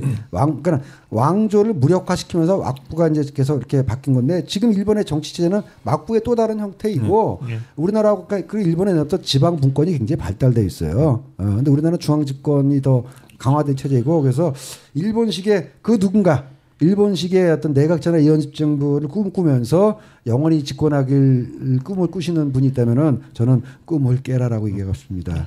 네, 한국 사람 성격에 노골적으로 현 정부 비판하고 계시는데. 나는 난 누군지 특정은 안 했어요. 그 일본 얘기에서 좀 더 조금만 말씀드리자면 제가 이제 90년대 많이 이제 그 외국 서적 그 파는 데들에 가면 꼭 사둔 게 이제 하나가 판고리하고 하나가 이제 번이라고 일본 판고리하고 잡지. 번 일본 음악 잡지. 음악 잡지. 번 아직도 나오나? 모르겠네요. 인터넷판으로는 나오지 않을까? 근데 그것도 궁금해요. 보면은 일본 우리가 그 얘기 많이 하잖아요. 일본에는 여전히 매니아 문화들이 많아서 그런 펑크락 밴드들이나 이런 있을 거예요. 기본 풍토가 있습니다. 많이 있다고 우리 때는 알려져 있는데 예. 지금도 그런 건 모르겠어요. 어느 정도는 좀 남아 있는 것 아직도 같긴 남아 하고. 있을까요? 아마 저렇지 않을까요? 잡지 형태가 아니라 온라인 무비 매거진으로 바뀐다 할지라도 그것을 사랑하고 애착을 가지는 매매아들은 여전히 남아 있고 그것이 이제 바깥으로 보여진 형태가 나쁜 거지. 그러니까 덕후란 말을 하는데 누가 도대체 오다쿠를 덕후로 바꾼 거야? 그 한국에서 바꾼 거죠. 근데 오타쿠란 말 자체가 태어난 나라가 일본인데 제가 방송 일할 땐 이런 것도 봤어요. 일본에서만 다큐멘터리 중에서는요. 고양이 수염을 가지고 만든 다큐멘터리가 있습니다. 뭐 자연 다큐 무슨 뭐 탐사 다 하고 별의별 다큐가 나오다 보니까 고양이 수염을 다룬 다큐멘터리를 보고 야 쟤들 진짜는 질려버렸다 할 정도인데 당연히 남아있을 겁니다. 그런 거. 남아있을 거라고 생각되는 게 제가 얼마 전에 일본 한번 갔다 왔잖아요. 그래서 거기서 이제 아키하바라를 좀 한 이틀 정도 왔다 갔다 하면서 했었는데 이제 정확히 펑크락 밴드 그런 건 아니지. 펑크락 밴드 그런 건 아니지만 여전히 소극장 아키하바라 여전히 소극장도 여전히 있고 AKB 뭐 이런 거 갔다 온 거 아니야? AKB도 있죠. 당연히. 아키하바라 AKB 밴드들 위한 소극장들 다 따로 있거든요. AKB 소극장도 있고 뭐 아마 이름만 되면 아시면 뭐 맥싱 소극장이라든지 뭐 저기 맥싱? 저기는 내추럴하이 소극장이라든지 소프랜드는 갔다 왔어. 그런 것들이 여전히 존재하고 있더라고요. 갔다 온 거야. 존재하는 거야. 아니고 존재했대잖아. 그런 S1 밴드라든지 그런 것들, S1 소극장 그런 것들. 아니 생각해보면 옛날에 봐서 여전히 있을 거예요. 판고리아 같은 건 정말 사진 보는 재미 이런 거 있었는데 번은 보면서 이제 정보를 얻죠. 이런 음반이 나왔구나. 근데 이게 일본을 전혀 못하니까 음반 리뷰가 나와도 이게 좋다는 건지 나쁘다는 건지 사진 보는 맛에 그냥 사진 보는 맛에만 섞은 것 같아요. 일본판 스크린을 얻으셔도 사진 보면서 맛. 그리고 한자가 섞여 있으면 대충 한자는 보니까 우리 소개할 만한 영화들은 다 소개한 건가요? 이제 닥터님 소개할 게 좀 많이 남으신 것 같은데. 아니 마지막 두 개는 거의 너무 피곤해 지친 상태에서 봐서 잘 기억도 안 나고. 제목이 뭐예요? 어떤 영화야? 마지막에 육현의 사무라이와 레닌그라드 카우보이 미국이가. 식스트링 사무라이. 근데 이건 그냥 아키 가로야마스마키 영화를 보세요. 그걸로 넘어가고. 그 전에 어쨌든 음악 영화를 다루면 뮤지컬은 다뤄야 된다고 생각합니다. 예의상 예의 좋아하는 닥터님도 예의상 준비해 오신 두 편의 B급 뮤지컬 영화 카니발 더 뮤지컬과 흡혈식물 대소동이라고 나왔던 리틀샵 오브 호러. 그 트레이 파커와 프랭크 오즈 감독이죠. 완전 또라이들. 이 영화들 얘기하려면 어쨌든 B급 영화에 관해서는 얘기를 해야겠죠. 그럼요. 현재 이제 본래적 의미에서 B급 영화는 없죠. 그렇죠. B급을 취향하는 B급을 표방하는 영화가 있을 뿐이지. 본래 B급 영화라는 게 A급 영화를 만들면서 거기서 끼어 팔기로 만들던 공장식 시스템 내에서 태어난 영화죠. 그러니까 어떻게 보면 포도주의적 생산 양식 내에서 만들어진 정말로 어떤 저급한 영화들.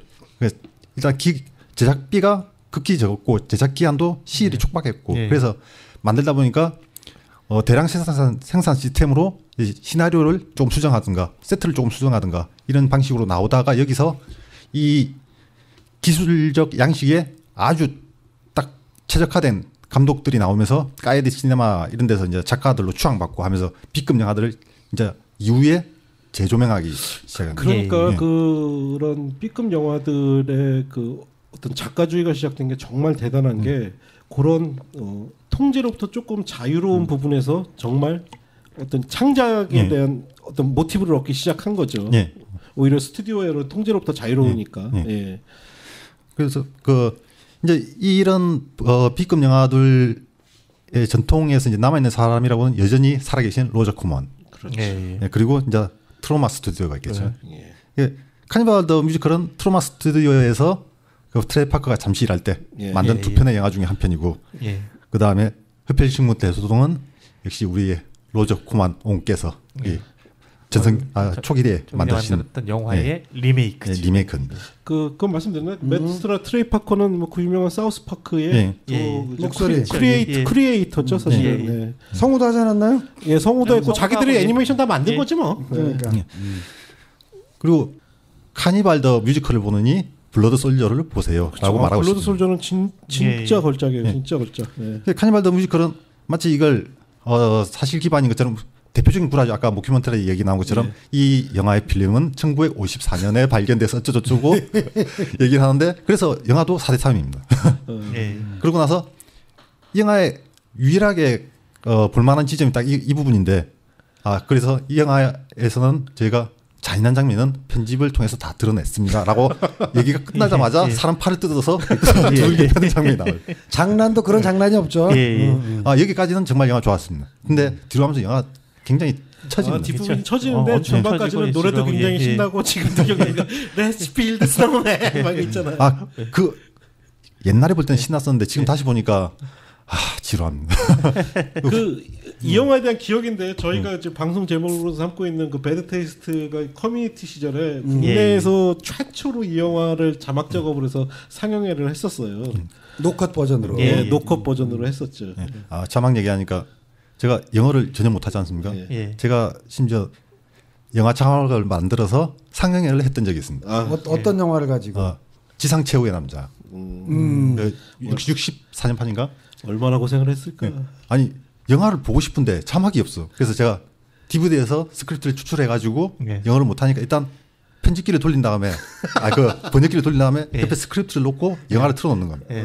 그리고 영어 단어들 사전을 찾아가면서 사흘 동안 번역을 해서 자막을 만들었던 기억이 있습니다. 아니 카니발 더 뮤지컬 같은 거는 예. 지금도 자막 파일 같은 게 돌아다니나? 예. 모르겠네요. 지금은 돌아다니나요? 예. 좀 돌아다니는 것 같긴 한데. 우리 때가 진짜 힘들게 자막 번역했었는데 예.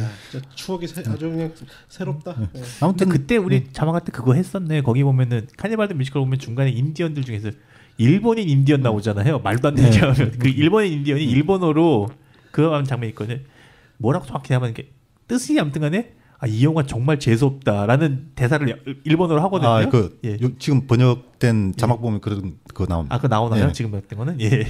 그거 유사한 게 예. 전설적인 영화 중에 예. 저거 있어요. 그 켄터키 프라이드 무비라고 예. 거기 보면은 이제 그거는 이제 작은 클립들을 이렇게 영화로 만드는 건데 예. 용재고 세러데이 나이트 라이브를 좀 이렇게 영화식으로 이렇게 좀 변하면서 그렇죠. 만든 거라 볼 수 있는 거예요. 거기에 이제 그 엔터 더 드래곤 용쟁호투를 좀 패러디한 짧은 뒤에 영화가 있는데 그게 이제 그 켄터키 프라이드 무비의 하이라이트인데 예. 거기에 악당 역할로 한국인이 나와요. 예. 근데 그게 그 대사가 뭐냐면은 예. 그 용정 호텔의 미스터 한이라는 캐릭터가 나오잖아요. 예, 그렇죠. 중국인 캐릭터로. 근데 그 켄터키 프라이드 무비 안에 있는 영화 속의 영화 그 제목이 뭔지 피스트풀 오브 옌. 예. 그거는 예. 이제 바로 그 세리제네의 영화를 패러디한 건데 거기에 나오는 모든 등장인물들은 한국에 지금 LA에서 태권도자 하던 사람들입니다. 태권도자 사범들이 켄터키 프라이드 안에서 존 랜디스가 감독 아니에요. 그래서 뭐가 이제 웃기냐면은 중간에 용정 호텔을 패러디하는 장면에서 이제 젠틀맨 그러니까 아시안 잉글리시로 웰컴 You have my gratitude. 요거를 똑같이 따라해요. 그러면서 융중호투 원본에 보면은 이제 막 그 미스터 한이 불리한 위치에 놓였을 때 그 자기 부하들을 막 손짓하면서 막 나와서 막 싸워가지고 뭐 링첸 칭타오 나와 싸워 이렇게 얘기하잖아요. 그거를 김치 짜장면 싸워 김치찌개 이렇게 얘기하고 중간에 갑자기 이 미스터 한을 맡은 한국 배우가 이런 얘기를 합니다. 막 영어로 You have my gratitude 그러다 갑자기 감독이 갑자기 한국말로 뭐라고 아무렇게나 얘기하라고 시키는데 근데 무슨 말 해야 되는지 좋은지 모르겠군. 하지만 감독이 시키니까 뭐라고 할 수밖에. 그 감독이 자꾸 뭐라고 얘기하는데 거기 계신 동포 여러분 미안합니다. 이것도 존댓말로 해요. 나 웃겨서 죽는 줄 알았는데. 그러니까 왜 미국인들이 보기엔 한국말 하고 있는 건데 그 내용이 미국 관객에서는 뭐 아무런 말로 말도 하라고 그러긴 하는데 무슨 말을 해야 될지를 모르겠습니다. 그 거기에 계신 동포 여러분 미안합니다. 감독이 아무거나 한국말로 하라는데. 이거 참 무슨 말을 해야 될지 난감하네요. 그러니까 존 랜디스의 그 영화 데뷔작이기도 해요. 그 켄터키 프라이드 무비가 그리고 그런 생각이 나네요. 네, 그거 아주 그건 뭐 따로 존 랜디스 특집을 따로 다 할 정도인데 아주 전형이 B급 영화에 충실한 그런 거죠. 아무튼 이 그 B급 영화들이 시간도 촉박하고 돈도 없지만 거기서 또 이게 어느 정도 자유도를 주지 않습니까? 그래서 일본 같은 경우에도 핑크 영화들에서 아주 괴상한 영화들이 많이 나왔죠. 그것처럼 카니발 더 뮤지컬도 보면 보통 이제 베르톨트 브레이크가 발음이 안 돼. 베르톨트 브레이트가 이제 쓰는 소격 효과. 그게 여기서 또 이제 사용이 되죠. 카니발 더 뮤지컬에서 사람들이 이렇게 노래를 부르다가 한 명이 이렇게 옆에 이렇게 빠져 있는데 이제 지적을 하니까 나는 노래 부르기 싫어라고 바로 대놓고 얘기를 하죠. 그러니까 경계를 넘어서 버리니까 그냥 뭐 대놓고 이건 그냥 하나의 그냥 뭐 저 영화 잘 만들어지고 관객들이 이렇게 쳐다봐야 되는 객관적으로 이렇게 감상해야 되는 게 아니라 그냥 하나의 놀자판일 뿐이니까 네가 시키면 난 싫어. 그러니까 말 그대로 카니발 더 뮤지컬은 공포 영화 역사상 거의 유일무이한 그 호러 뮤지컬 영화라고 할 수 있죠. 근데 웃겨요. 뭐 사우스파크 좋아하시는 분들은 보셔도 되고 거의 비슷한 정서가 흐르고 있죠. 그리고 후반부에 이제 그 이제 식인이 벌어지는 씬부터는 꽤 볼만합니다. 그렇죠. 그리고 뭐 사실 요거 같은 경우는 이제 부모님이 공포 호러나 그런 거 하면서 이제 뭐 사회적 의미나 그런 걸 찾는 경우도 많긴 하잖아요. 근데 개인적으로 저는 이 영화는 굳이 그런 거 없다. 그런 거 없다. 그냥 좀 놀아보자. 뭣도 없어요. 그냥 보고 그냥 웃기면 웃고 보기 정 역겨우면 그냥 바로 꺼라. 근데 이게 재밌는 게 사우스파크 극장판도 보면 오프닝 곡은 전형적인 디즈니풍이거든요. 아침에 혼자 솔로 이렇게 뭐 밝은 하루가 시작됐네 이러면서 막 지나가던 마을 사람들 막 인사하고 웃고 인사하고 나중에 마을 사람들 다 같이 합창하는 그런 분위기가 이 작품에서도 비슷하게 오프닝 곡이 되게 막 멜로디도 좋고 신나게 이렇게 감정 노래가 의외로 괜찮아요.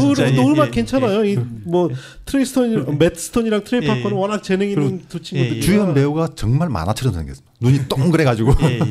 그 주인공이 그 트레이 파커잖아요.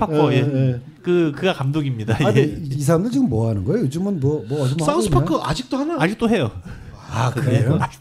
근데 사우스파크는 진짜 이제 시즌 한 7, 8 넘어가면서부터 도저히 못 보겠더라고. 이제는 이런 그런 장난도 이제 하루 이틀이지. 그러니까 이거 보는 것도 하루 이틀이지. 아니 똑같이 장수하고 있지만 심즈스 같은 경우는 그래도 그렇게 막 오래 지속되면서 옛날만 못하라든가 물론 옛날만 못할 수도 있죠. 근데 뭐랄까 사우스파크처럼 질리는 느낌은 좀 덜 드는 것 같은데 계속해서 심즈스 같은 경우 자기 변주를 하고 이렇게 좀 바뀌려고 하는 노력이 있는데 아까 말한 것처럼 딱 그 이미지가 너무 없고 그야말로 순수한 즐거움이라는 것들이 그런 차이가 있는 것 같아요. 굉장히 즐거움은 있는데 그것만 가지고 계속 갈 수가 없는 거예요. 그래도 심슨은 나름대로의 그 주제의식이 있거든요. 사우스파크는 진짜 조롱만 남는 것 같아요. 그러니까 책임 없는 야유만 남고 조롱만 남는다면은 당장은 통쾌할지 몰라도 사람들이 그걸 얼마만큼 계속 소비할 것인가에는 한계가 있다라는 거죠. 딱 아까 말했던 그 락의 그 흐름 그처럼 그렇지. 애티튜드만 남고 음악은 안 남고 지금 현재는 이제 그 메시지가 너무 없으니까 실제 저희가 과거에 사우스파크도 국내에 거의 소개되지 않았던 시절에 초창기 때 저희 커뮤니티에서 자막 작업을 해서 우리가 상영회를 하기도 했었어요. 그리고 이제 그 자막 번역을 하셨던 분이 아마 다음 주에 게스트로 출연하실 텐데 놀랍게도 커뮤니티에서 만든 자막을 가지고 국내에서 그 자막을 사가지고 실제 방영할 때 그 자막을 그대로 사용하기도 했었던 아주 재미난 기억이 나네요. 그러면 이제 뭐 슬슬 마무리 더 있잖아요.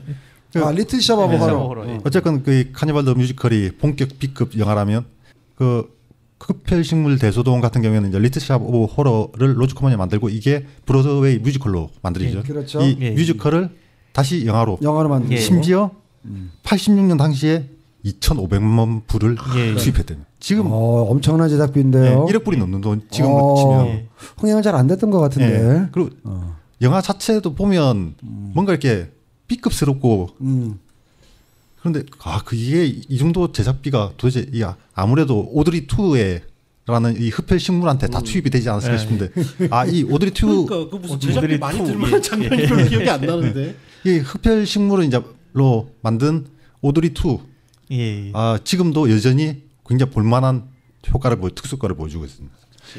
이 영화 같은 경우에는 빈민가에서 꽃집이 운영되는데 이 꽃집에서 꽃집 사장이 주워온 소년이 거기서 계속 일하면서 성장해서 이제 직원이 된 사람인데 이 사람이 같이 일하는 오드리라는 이제 여성을 좋아하고 그런 그 와중에 꽃집이 망해가려는 참에 직원이 주워온 중국인에게 구입해온 식물이 있습니다. 이 식물이 결국 흡혈 식물인데 외계에서 날라온 그렇죠, 식물입니다.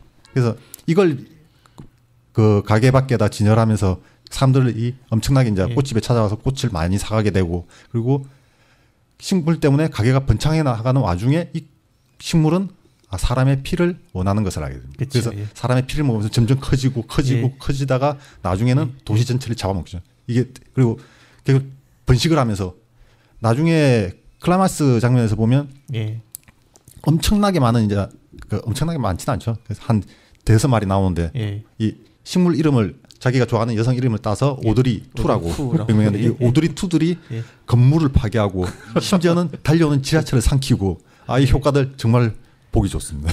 그 주인공이 그 터미네이터가 고스트버스터스 유명한 릭 모라레스.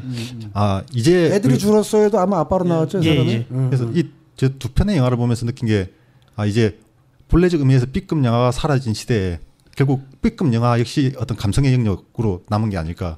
B급적 감성을 A급 예산으로 찍은 영화인 거죠.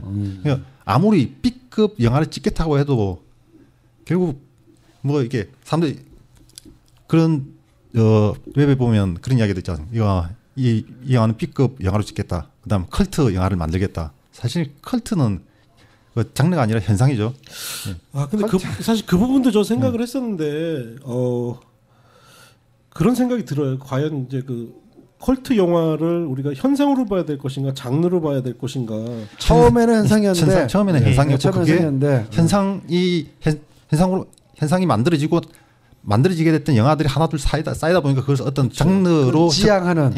그런데 그건 아직까지는 그걸 장르로. 요즘은 들어서 이제 그런 거 이제 좀 많이 이제 줄어들었는데 우리 때만 해도 컬트 영화 전문 감독이라는 명칭들이 많이 있었어요. 근데 내가 이번에 이제 우리가 순수한 뜻으로 봤을 때 내가 이번에 컬트 영화를 만들겠다라는 거는 이제 말이 안 맞잖아요. 그 미래적인 일이니까 이게 컬트를 일으킬지 안 일으킬지 모르겠는데 그래도 어느 정도 그 장르적인 B급 영화를 만들겠다 이런 문맥상 통하지 않을까요? 장르를 특정할 수 있는 특이점들이 찾기가 어차피 다른 영화들하고 너무 겹치는 게 많기 때문에 그걸 끌어모아야 돼서 하나의 어떤 장르를 규정해야 되는데 그럴 만한 틀이 별로. 그리고 이제 유독 컬트 영화에 보면은 사실 호러적인 장르가 많이 있어요. 그러니까는 B급 이퀄 컬트라고 오해되는 이유 중에 하나가 컬트 영화 중에서 호러 장르가 상대적으로 많다 보니까는 사람들이 그런 장르의 영화를 연출하면서 컬트 영화를 만들겠어야 하는데 사실 그런 닥터님 말 맞다나 어법에 그건 모순이 있는 것이고 컬트는 관객에 의해서 규정되는 것이 컬트죠. 그렇죠. 그러니까 옛날에 우리 이런 거 좀 많이 싸웠어, 진짜. 그렇죠. 그거 죽일 듯이 싸웠지 이런 걸 가지고 참나. 그러니까 보면서 역시 정서만 남은 시점에서 저는 이 카니발 더 뮤지컬 같은 영화들보다는 흡혈식물 대소동이 훨씬 더 훌륭하다고 보거든요. 왜냐면 지금 봐도 읽어낼 텍스트가 많이 있잖아요. 그래서 그거 보면 특히 프랭크 다라몬트의 미스트 같은 경우에 그 굉장히 B급 스타일로 영화를 그렇죠. 그러니까 촬영 시간도 촉박하고 제작비도 없으니까 클로즈업 들어가고 화면 전체를 크게 잡기보다는 인물에 집중하고 쇼핑몰 한 군데서 다 끝나버리고 이런 어떤 그 B급 영화의 특징적인 어떤 촬영 형식이라든지 편집 형식들이 있지 않습니까? 그 미스트에 거의 비슷하게 막 들어간 부분들. 그러니까 흡혈식물 대소동도 거의 비슷한 형식으로 영화가 만들어져요. 근데 이렇게 예산을 많이 썼어. 2,500만 불씩이나. 이런 거 250만 불에 찍어줘야지. 회식비로 많이 썼겠지 뭐. 사실 생각하면 86년에 그 인형 보면 그 오드리 2가 거의 삼촌 움직이는 모양들이 있잖아요. 그러니까 애니메트로닉스를 좀 많이 썼을 텐데 아마 이때는 컴퓨터 그래픽을 본격적으로 쓸 때가 아니니까. 거의 그 퍼펫이라는 퍼펫인가. 프랭크 오즈가 원래 퍼펫이었잖아요. 그래서 스타워즈에서 요다 인형 움직이면서 이제 물론 그전에도 목소리도 내고 그래서 프랭크 오즈는 원래 퍼페티어이고 나중에 극영화 감독을 하긴 했지만 아마 이 영화에서는 그런 자기의 전곡 특성을 많이 살렸을 텐데 그렇죠, 그래도 2,500만 불이면 심한 게 당시에 로보캅이 나왔거든요. 비슷한 시기에. 물론 이제 로보캅도 일종의 미국 개념으로 보면 저예산 영화에 1,000만 불짜리 영화입니다. 근데 거기에 보면은 아니 스크린 프로세스니 무슨 뭐 애니메틱스니 쓸 효과가 다 쓰고 로보캅이 가난해 보이지는 않잖아요. 근데 1,000만 불인데 이걸 무슨 2,000원 영화 썼어? 아니 오정님 슈킹 좀 하셨나? 뭐 생각해보면 배우나 그런 거 보면 빌 머레이의 뭐 배우가 센 것도 아니고 스티브 마틴, 그렇죠? 릭 모라리스도 그 당시만 해도 그렇게 그럼요. 비싼 배우는 아닐 텐데. 그리고 이 영화 보면서 일단. 뮤지컬은 노래가 좋아야 되지 않습니까? 그렇죠. 노래는 정말 좋아요. 흡혈식물 대소동 특히 오드리 2를 목소리를 했던 사람이 잠깐 이름이 지금 레비 스탑스. 목소리 좋고 노래 정말 잘합니다. 노래 정말 좋고 그리고 스티브 마틴. 그러니까 여기서 이 흡혈식물 대소동에서 좋은 노래들은 다 악당들이 하는 거. 악당들 노래들이 다 좋아. 그리고 특히 그 오드리 2 같은 경우에는 크리스마스의 악몽의 부기우기 그걸 그 기분도 느끼게 하고 이 영화 두 편을 보면서 B급 영화들을 다시 한번 생각해 보게 됐는데 B급 영화 시절들 그 당시 장인들 많았지 않습니까? 그 뭐 에드가 울머라든지 고든 더글라스 발음 좀 정확히 좀 에드가 울머 고든 더글라스 로저 코먼 그래서 특히 저 같은 경우 로저 코먼이 만든 엑스레이맨 엑스레이맨 그 영화 굉장히 좋아하거든요. 끝내주죠. 뭐 엔딩이. 근데 그 조셉 루이스가 만든 건크레이지 같은 경우에는 지금 다시 보면 좀 굉장히 식상할 겁니다. 이 영화들은 이 영화 컨셉을 끌어다 쓰는 영화들이 너무 많기 때문에 이제는 이 원작 자체가 식상해져 버린 거예요.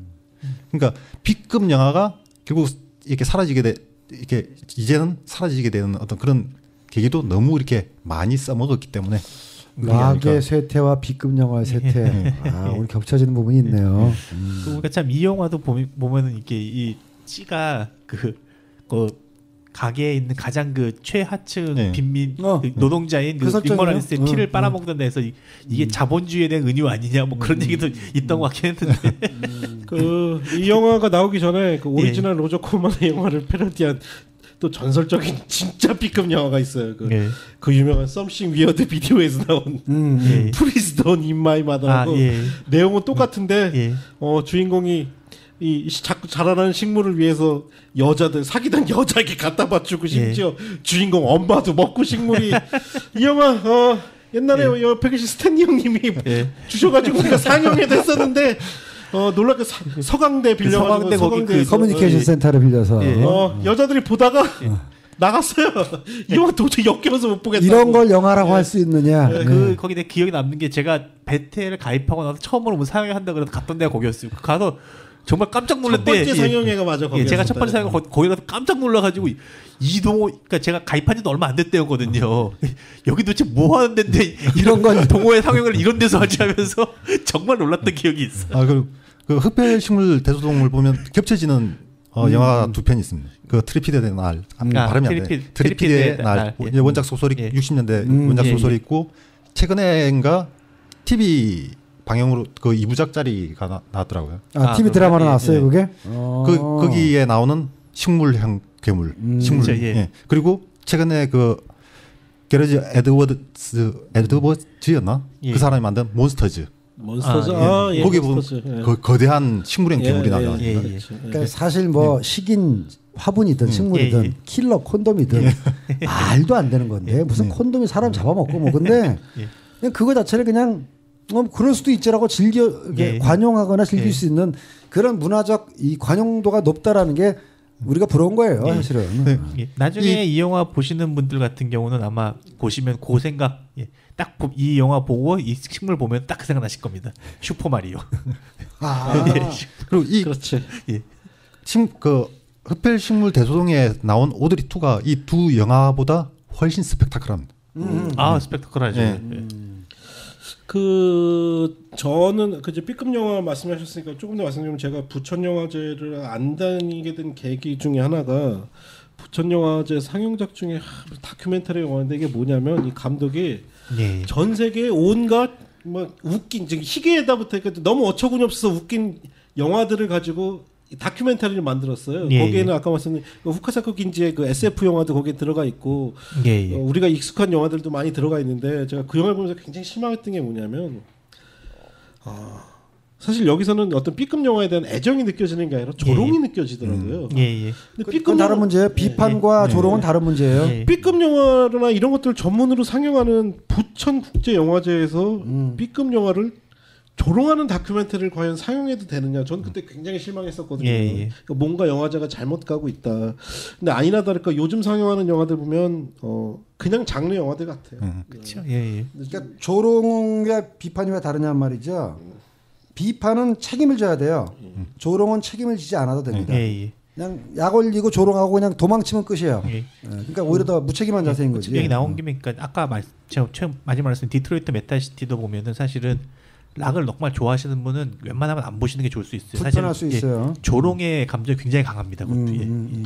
이제 슬슬 이제 결론에 뭐 다다른 것 같은데 오늘도 3시간을 달렸군요. 예, 예. 아유, 슬슬 힘이 좀 빠진다. 락 음악 결국 왜 락 음악은 그러니까 그 얘기하기 전에 70년대 가장 락을 잘 표현한 음반 제목 중에 하나가 제가 기억나는 게 그 마이클 쉔커의 Rock Will Never Die라는 락 게 Will Never Die, 있었는데 그거 딱 상충되는 게 90년대 락을 가장 잘 표현한 곡의 제목은 마릴린 맨슨의 Rock is Dead죠. 왜 그렇게 락 음악이 이렇게 됐을까? 그러니까 락을 대체할 만한 대체제들이 나왔다라는 것. 그다음에 시대적 상황이나 풍토가 락의 어법을 뭐 굳이 받아들이지 않을 만한 것들 여러 가지가 있는데 저는 그 중에 하나를 말이죠. 걸출한 락 뮤지션이 안 나오고 있는 것도 원인이 있다고 생각해요. 만약에 진짜 조금 뭐 음악의 어떤 기류라든가 스타일은 달라질 수 있어도 Rock Will Never Die라는 말은 저는 틀리지 않다고 생각을 하는 게 최근에 보면 모르겠습니다. 저는 세대 차이가 있어서 그런지 몰라도 널바나 뭐 별로 좋은지 모르겠더라고. 그리고 뭐 아들이 듣고 있는 오아시스 같은 밴드를 락 밴드라고 해야 될지 뭐 그건 그냥 팝 밴드예요. 그러니까는 그래서 최근에 뭐 역시 좀 꼰대스러운 뭐 멘탈일지 모르겠는데 최근에 나온 락 밴드 음악을 들었을 때 걸출한 락 밴드가 없는 것 같아요. 만약에 지금 시점에서 진짜 뭐 퀸이라든가 레드 제펠린이라든가 이런 음악이 나온다면 왜 안 되겠습니까? 다만 안타까운 거는 사람들이 그런 걸출한 락 밴드를 발굴하거나 자기 스스로 걸출한 락 밴드가 될 생각은 안 하고 그거를 진짜 아까 뭐 조롱 제가 갑자기 이 생각이 나네요.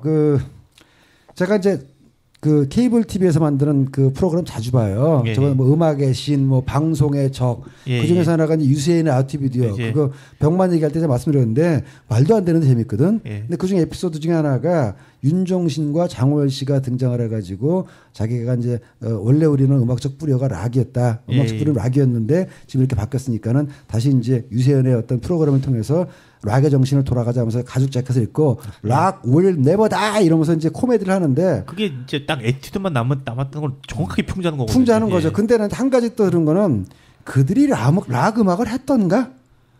윤종신이나 장호일이 락 음악을 했던가?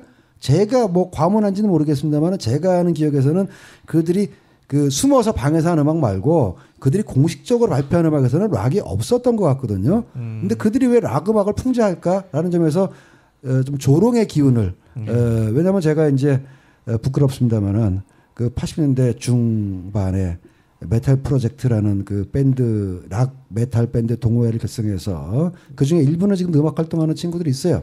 제 선배로는 이제 백두산 형님들, 무당 형님들, 후배로 이제 뭐 신하위라든가 뭐 부활 이런 그룹들이 있었고 저야 뭐 한 뭐 반년에서 1개월 정도 악기를 못 다루는 관계로 잠깐 싱어하다가 물러났습니다만. 적어도 나름대로 진지했었거든요. 그 음악하는 그 친구들 사이에서는 굉장히 진지했었다고요. 근데 그 유세인 아티비디오에서는 에티튜드만 남은 걸 지적하는 비판이나 풍자를 떠나서 조롱이 좀 느껴져서 저는 불편했었어요. 오늘 방송 이렇게 3시간 가까이 녹음한 거 핵심은 스탠 형님이 저 얘기를 하고 싶었던 거야. 나도 락밴드에 보컬도 했었어. 그러다가 이제 실력 부족으로 잘렸다는 얘기도 뭐 합니다. 말씀하신 것 좀 붙여서 얘기하면 저는 락밴드 아까 말했던 그 에티튜드만 남고 언제부턴가 락 스피릿이라는 게 없다는 게 그렇죠. 제일 크다고 생각해요. 그러니까 근데 이제 저는 아까 말씀한 것처럼 방송이나 그런 데서 여전히 그 에티튜드만 가지고 그냥 조롱하고 풍자고 그런 건 있는데 아직 인디씬이 좀 살아있다는 느낌이 좀 있긴 그런 하거든요. 것 같아요. 인디씬에는 확실히 그런 정신들이 아직 남아있고 그런 그런 얘기들이 좀 돌고 있고 이런 것들이 좀 계속 좀 이렇게 좀 올라올 수 있는 길이 있었으면 좋겠는데 아까 초반 잠깐 나왔던 무슨 오디션 프로그램 같은 형태로 나오는 거는 그걸 거치면서 깨끗하게 마모돼가지고 예, 정말 둥글둥글 맨질맨질한 돌이 튀어나오는데 그런 형태로 말고 좀 그리고 저런 것 예. 요즘 젊은이들이 음악을 들 때 말이죠. 요즘 젊은 똑같이 분노, 좌절 뭐 이런 감정을 느끼겠지만 예. 그걸 표현할 때 막 소리를 빽빽 지르거나 이렇게 하는 것보다는 다른 형태로 표현하는 걸 더 선호하는 것 같다는 느낌. 그는 부담스럽다는 거지. 락적인 예. 이런 게 가령 뭐 힙합처럼 뭐 욕하듯이 뭐 이렇게 툭 치고 지나가든가 아니면은 그렇죠. 예. 그 양화대교 뭐죠? 예. 예. 자이언티. 예. 예. 사실 그 나도 그 노래 깜짝 놀랐는데 예. 정수가 훅 꽂히더라고요. 예, 정수 좋죠. 그러니까 예. 그 표현하는 방법이 달라서 그렇죠, 예. 음악이 그러니까는 그런 음악들이 아까 얘기했지만 락을 대체하고 있는 거예요. 예. 그러니까 걸출한 락 뮤지션이 나와야 된다는 게 바로 이제 자이언티 같은 뮤지션이 락에서도 나와야 된다는 거죠. 그러니까 그 스피릿이 지금은 표출되는 방식이 기존에 락이라는 방식으로 표출됐다 그러면 지금은 다른 방식으로 표출되는 게 맞는 것 같고 그렇죠. 예. 그거를 다시 락이라는 방식으로 표출을 꼭 해야겠다라고 하면은 그에 어울리는 새로운 문법을 개발해야 되지 않을까라고 맞습니다. 생각을 합니다. 예. 저는 이제 두 가지 생각을 하는데 한 가지는 이제 모든 문화나 유행이 소멸될 때 공통적으로 드러나는 건 싸구려 모방작들이 아주 급한 예, 휘어잡을 예. 때 아, 문화는 소멸된다고 생각하는데 우리가 60, 70년대 락 음악을 얘기하면 정말 락이라는 공통된 분모를 가지고 다양한 장르 R&B, 뭐 프로그레시브, 그냥 하드락 여러 다양한 정말 실험적인 음악이 많이 나왔는데 80년대 뭐 LMA라면 누가 더 예쁜 외모를 가지고 그렇죠. 예쁜 발라드나 뭐 이런 멜로디한 음악들을 많이 만드느냐. 크리스찬 메탈도 있는 거 아십니까?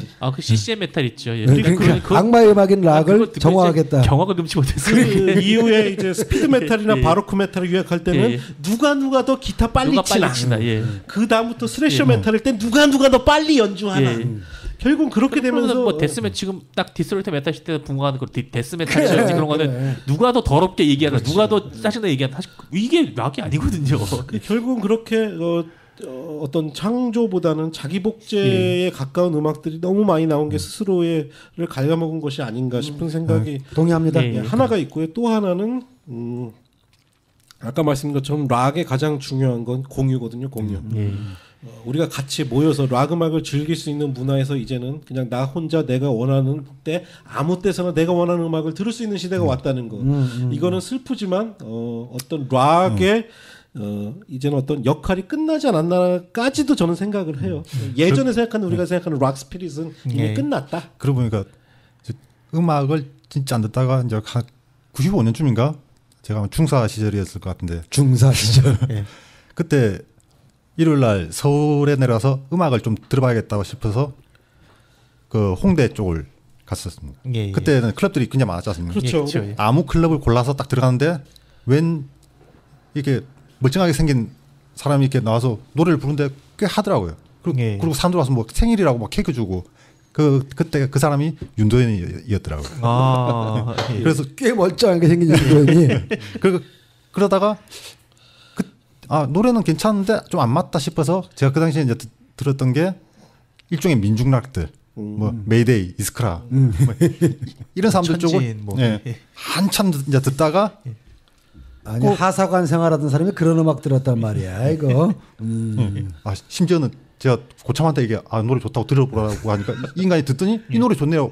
공개 그 스피커로 틀어보래. 군대 안에서 제가 가서 빨리 이스크라의 노래를 뭐 반란을 꿈꾸는가 하면서 끄고 반란을 꿈꾸는가. 이것도 하나의 어떤 유행이었지 않습니까? 예. 그렇죠. 그러니까 굉장히 많은 유행들이 있었고 흐름들이 있었고 실험들이 있었는데 이제 해볼 만큼 해본 건지 이제 더 이상 뭐 새로운 것들이 그러니까 안 나오는 것 이제 같아요. 만드는 부분도 그렇게 됐지만 우리도 예전에 보면 좀 락 음악을 듣기 위해서 우리 뭐 지금도 이렇게 뭐 맥주 마시면서 옛날 신촌에 있는 뭐 롤링스톤즈니 뭐 예, 도얼스 같은데 이런데 가서 큰 스피커에 음악 많이 듣고 그랬는데 그때는 또 그렇게밖에 뭐 음반을 사지 않고는 그렇죠. 들을 수밖에 예, 없었어요. 예. 근데 지금은 뭐 내가 원하면 3초 만에 스마트폰 켜고 음악을 들을 수 있는 시대니. 플러스 요즘 젊은이들은 이어폰 헤드폰으로 예, 음악을 예, 듣는데 물론 고가의 헤드폰의 이어폰은 뭐 성능이 좋긴 합니다만은 스피커로 듣는 거하고 이어폰으로 듣는 거하고는 완전히 음악의 차원이 다르다는 얘기는 그렇죠. 저는 예. 하고 싶네요. 그러니까 소비 패턴 자체가 바뀐 것도 락이 어떤 소멸되는데 큰 역할을 분명히 한 것 같아요. 예. 최선은 현장인데. 그렇습니다. 현장이네 현장. 야, 그래서 좀 다른 얘기지만 저렇게 그 닥두님을 만약에 빨갱이라고 손가락질하는 자가 나온다면 나는 딱 물어보고 싶군요. 이 사람은 하사관 생활까지 군생활 하는데 너는 군대나 갔다 왔니? 왜 애국자들 중에서 군대 안 갔다 온 놈들이 왜 이렇게 많은 거야?